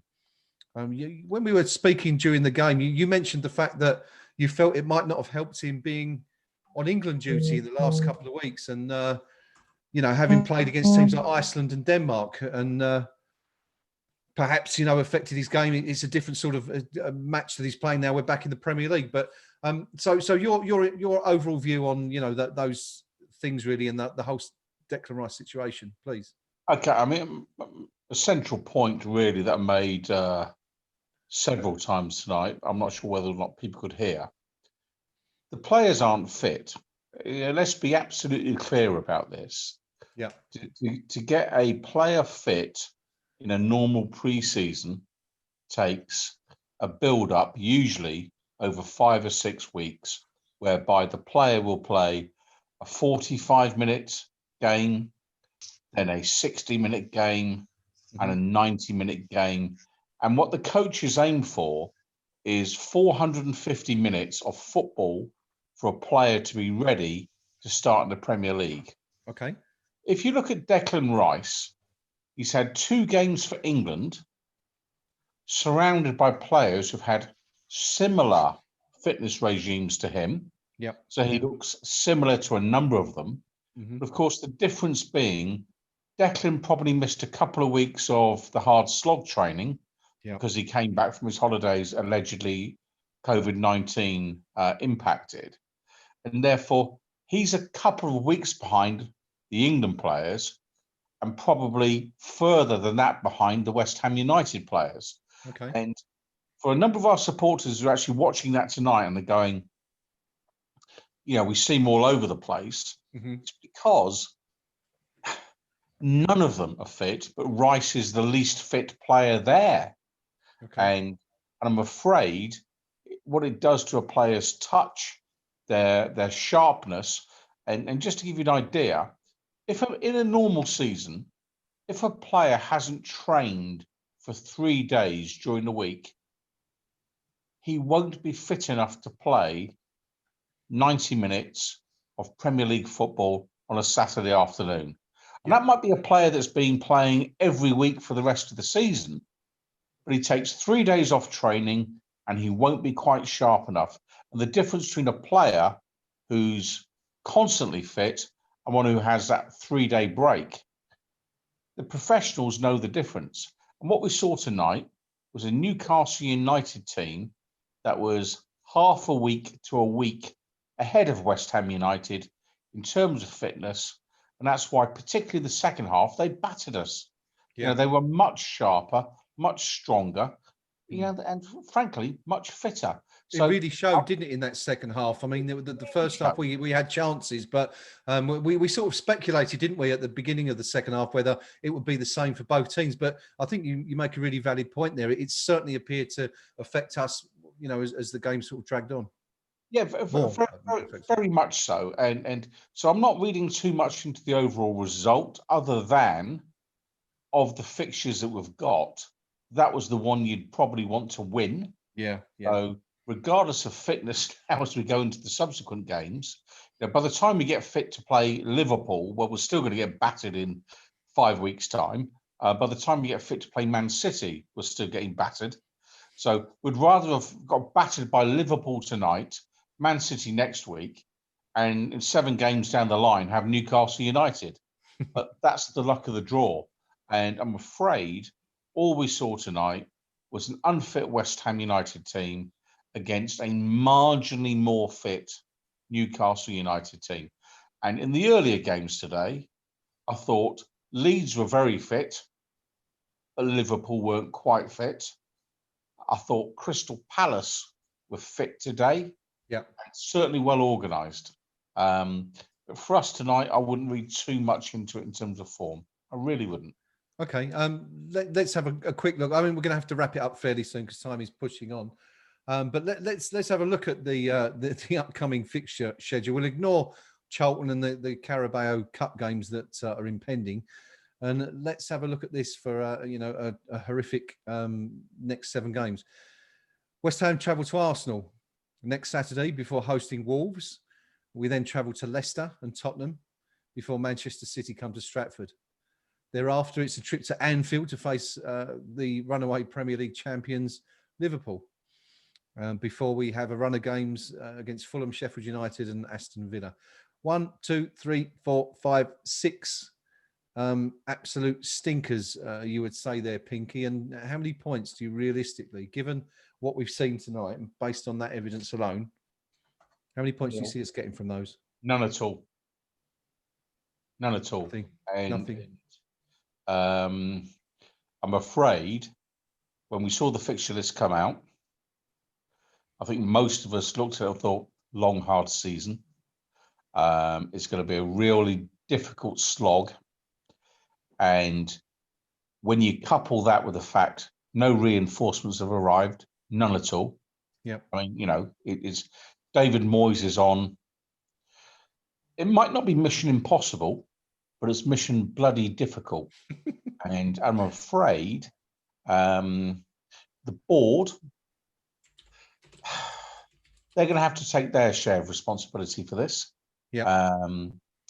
Yes, they dipped their hand in the pocket and used some of this season's budget last season by signing Souček and Bowen when they did, which did the trick then. Yes. I've made the comment often enough in the forum. The £30 million rights issue that they had back in June and July, whenever it was never going to be enough money. And the fact that we're scratching around, we've sold off Diangana to raise allegedly £20 million, and we can't buy a centre-back from Burnley. West Ham United, World Cup winners for England, moving to the next level in Stratford, and we can't afford the Burnley centre-back. That's where we are. That's not down to David Moyes. Mm-hmm. That's not down to Mark Noble. That's down to David Sullivan and David Gold. And I'm afraid they haven't got the money. It's that simple. Yes. Depressing, isn't it? Very, very, very depressing. I mean, we've been told by certain channels all summer that the pot is empty. The war chest has ceased to exist. It's been dumped down the local tip because it's essentially pointless having one. We just don't have the money there. We were told that the sale of Diangana was so we could reinvest in the squad, but we've not seen anything yet, Noam. And are we likely to see anything, do you think? Perhaps even by next week. Do you think there's any chance of Tarkowski, perhaps someone else coming in? It won't be Tarkowski. Yep. Maybe one of these iffy agents that like to hover around us at this time of year. Have got players they're trying to shift on. And if anyone comes in, it'll be something along those lines, I think. But, okay, can't see it myself. It won't be Tarkowski. Burnley don't want to sell, the player doesn't want to move. Bit of a sticking point, that really, isn't it? When you take both those facts into account. Apart from that, the deal's on. Yeah, it's how it is. Yes. Okay, so Noam thinks that yes, we may get someone in, but it's going to be one of those little specials. I tell you what, I think Mr. Sullivan may be exceedingly worried that he'll put in another bid. He's put in, I think, a couple of bids now, and I think the last thing he wants is Burnley to actually accept one of the bids. Oh, really? What? Okay. So you want me to pay you? Yeah, that's the general way it works. Yeah. But, yeah, we've seen some interesting. Of course, with Sebastian Haller, we've seen some interesting methods of payment, shall we say? We still don't know whether that's been some sort of agreement with that now that we've. Yeah, well, that's how we understand the situation, but the fact is that we didn't pay for a player on time. Next time somebody tells me that I'm wrong in saying the club's not particularly well run, I'll say, well, Eintracht Frankfurt might beg to disagree. Yes, and our friends, of course, at clubs such as who was it with the Carvalho deal? Was it Porto who were involved there? I can't remember now. It was whichever one. Whoever, yeah. But anyway, so look, we're going to round up. It's nearly 11 o'clock. It's been a really disappointing night, let's be honest. So I'm going to go to each member of the team just for their final summary. Before I do that, let's find out what you guys have been saying. We last looked at the KUMB Forum about 45 minutes or so ago. Rio, do you want to take us over and just see what the general consensus is from the fan base one more time before we say good night? Yeah, very much. So pretty much as we had earlier, it's a lot of discontent in the ranks. Hammer in Maryland has put, that was abysmal to watch those petty spoiled players tonight. Antonio and Diop yelling at each other, no passion. And where was Cresswell all night? Left back, I've never seen a left back so far up the pitch and drifting in the centre. Johnson needs to play left back until we find a new one. Cresswell shouldn't see the pitch. I'd rather pay Balbuena and Diop based on the last two games. The Gibbons has put, hopefully this is the end of Antonio up front. Get him back out wide and put Haller back up there. That was the only period we looked anything close to being the football team tonight. New season, same garbage. Not sure really what else to say. We was poor last season and saw no one. This just seems par for the course. And finally, just to sum up, everybody is so bloody miserable. Hammer Irons has put, I feel Mark Noble's tweet is partly responsible for the performance tonight. Interesting. We all know Board have made many bad decisions when it comes down to recruitment in the last few years. However, the team at least had built a decent morale and togetherness post-lockdown, and that was without Dean Garner, who's still unproven at this level. The angry tweet was unnecessary, irresponsible, and to earn points from the fans. It clearly had detrimental effects on the squad. He as captain and the team should be fully focused on their job and play every game like it's a final, regardless of what's going on at board level with club finances, etc. Unfortunately, the attitude was clearly lacking tonight. And that's also something that was picked up on by Graham Souness in his post-match comments, I believe, as well. I didn't actually get to see him myself, but yeah, it's something to keep an eye on.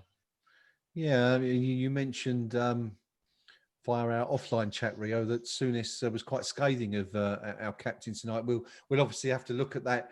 None of us were party to that here, so we'll have to look back at that. We'll come back to that on the forum, no doubt, over the course of the next days, just to see what exactly happened there. I'm not quite sure. On the YouTube chat, just finally one more time before we bid you all sayonara. Dwight Hosler, how you doing, Dwight? Thanks for joining us. Says we took 16 of our points last season from the relegated sides and 10 points off of two sides in Manchester United and Chelsea. We then gained 13 points against the others. We had to invest to improve the side. So, clear indication of what needs to be done there. Thanks, Dwight. And Neil Carr, coming back again, says most of the Olympic Park and surrounding property is owned by the Qatari royal family. Trip Smith is involved. Who the investors are, he's unaware, but he heard that from a source of his own in the city. So, again, touching on what we were saying earlier about a potential move for a controlling stake in the club. As we said, we'll keep you up to date with that on KUMB over the coming days and weeks if anything is going on there.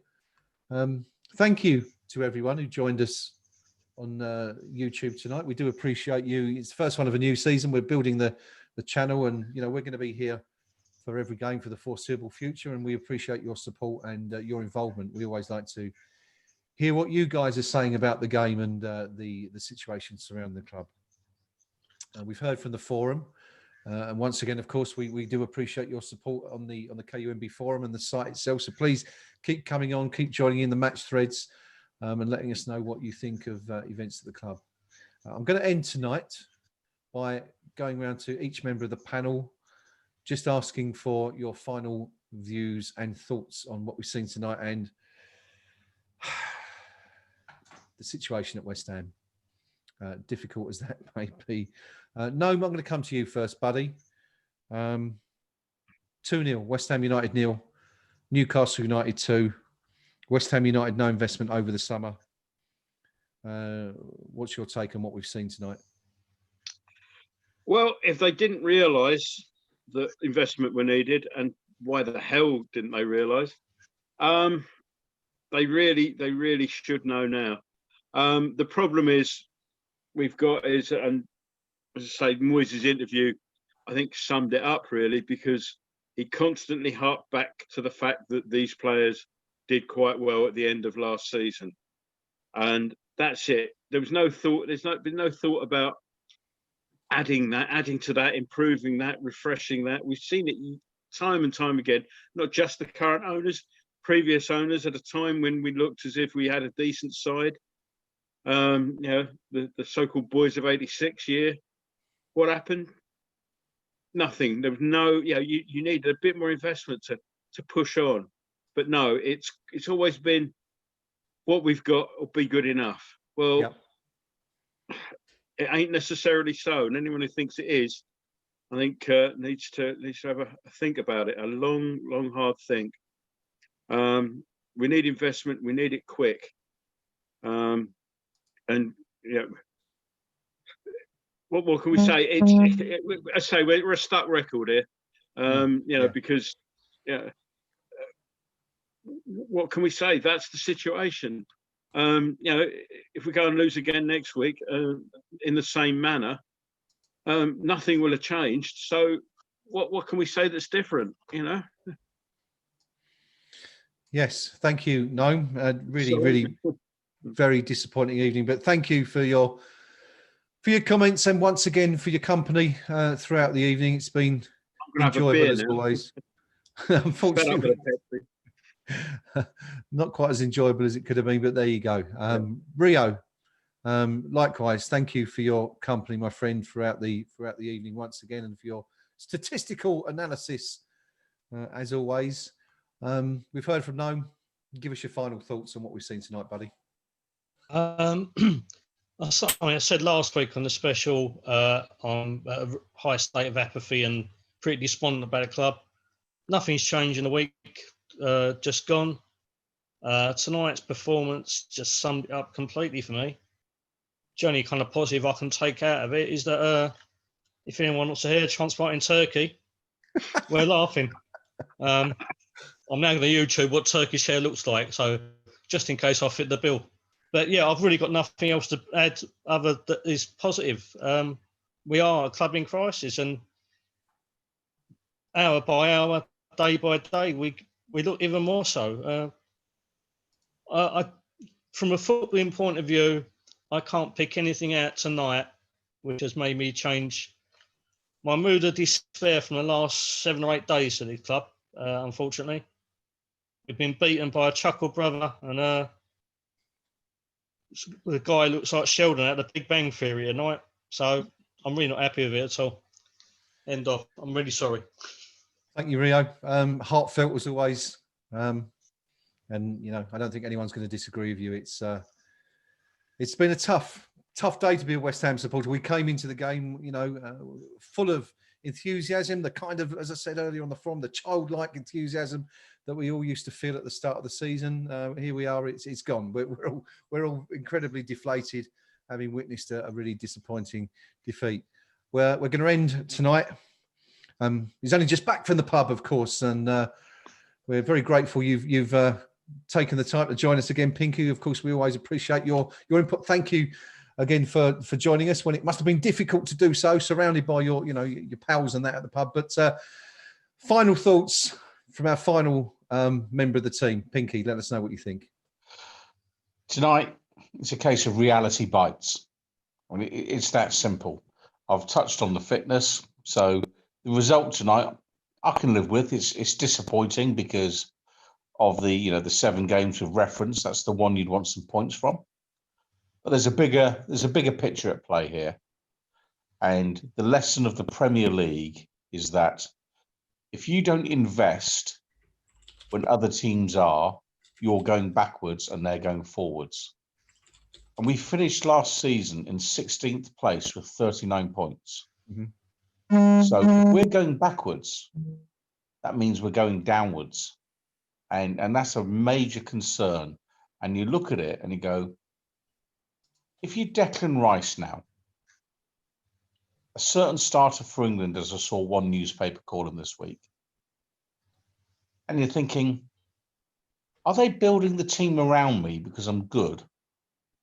Or are they building the team around me because they've got no one else to build the team around? And that's where we're at.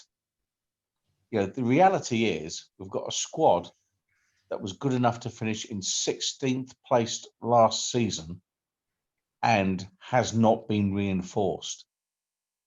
That's the truth. And I'm afraid the way it looks from my chair is that the board of directors have run out of ideas. They ran out of friends so long ago we can barely remember it. There were protests again today outside the club gates, which has been subject of some attention on social media. Mm-hmm. But most of all, I think they've just run out of money. And it's that simple. There's no money to reinforce the team. There's no money to do anything at all. And we have a captain that's 33, a centre-back that started tonight that's 33, a left-back that I think is 30, a forward player, Antonio, who's 30. It's an ageing squad in a very competitive league. There is no money. There is no unity. There's no plan that I can discern. A long, hard season beckons. And I'm afraid this might be the one that catches them all out. And it ain't good. And here we are in September, and we're saying that already. I guess it could have been worse had the season started when it should have done. We could have been sat here in August saying it. So every cloud and all that. But there you go.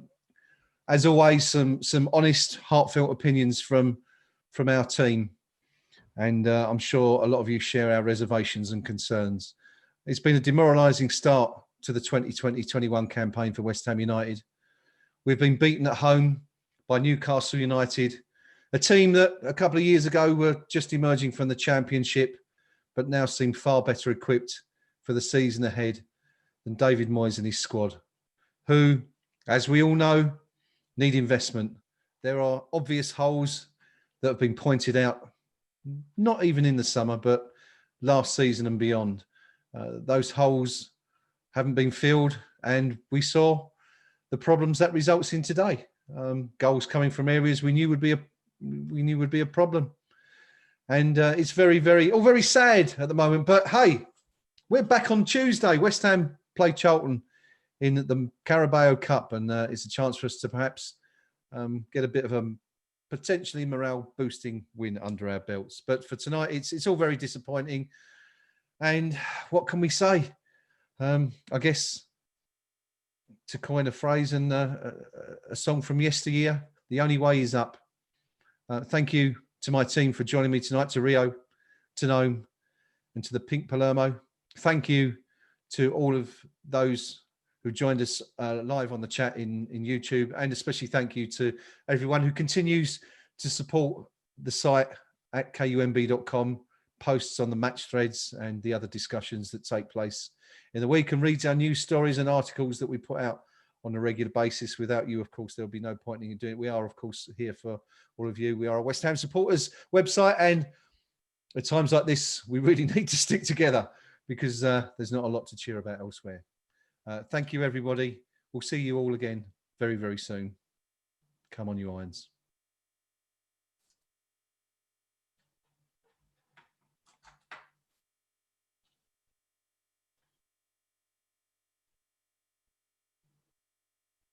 There we go.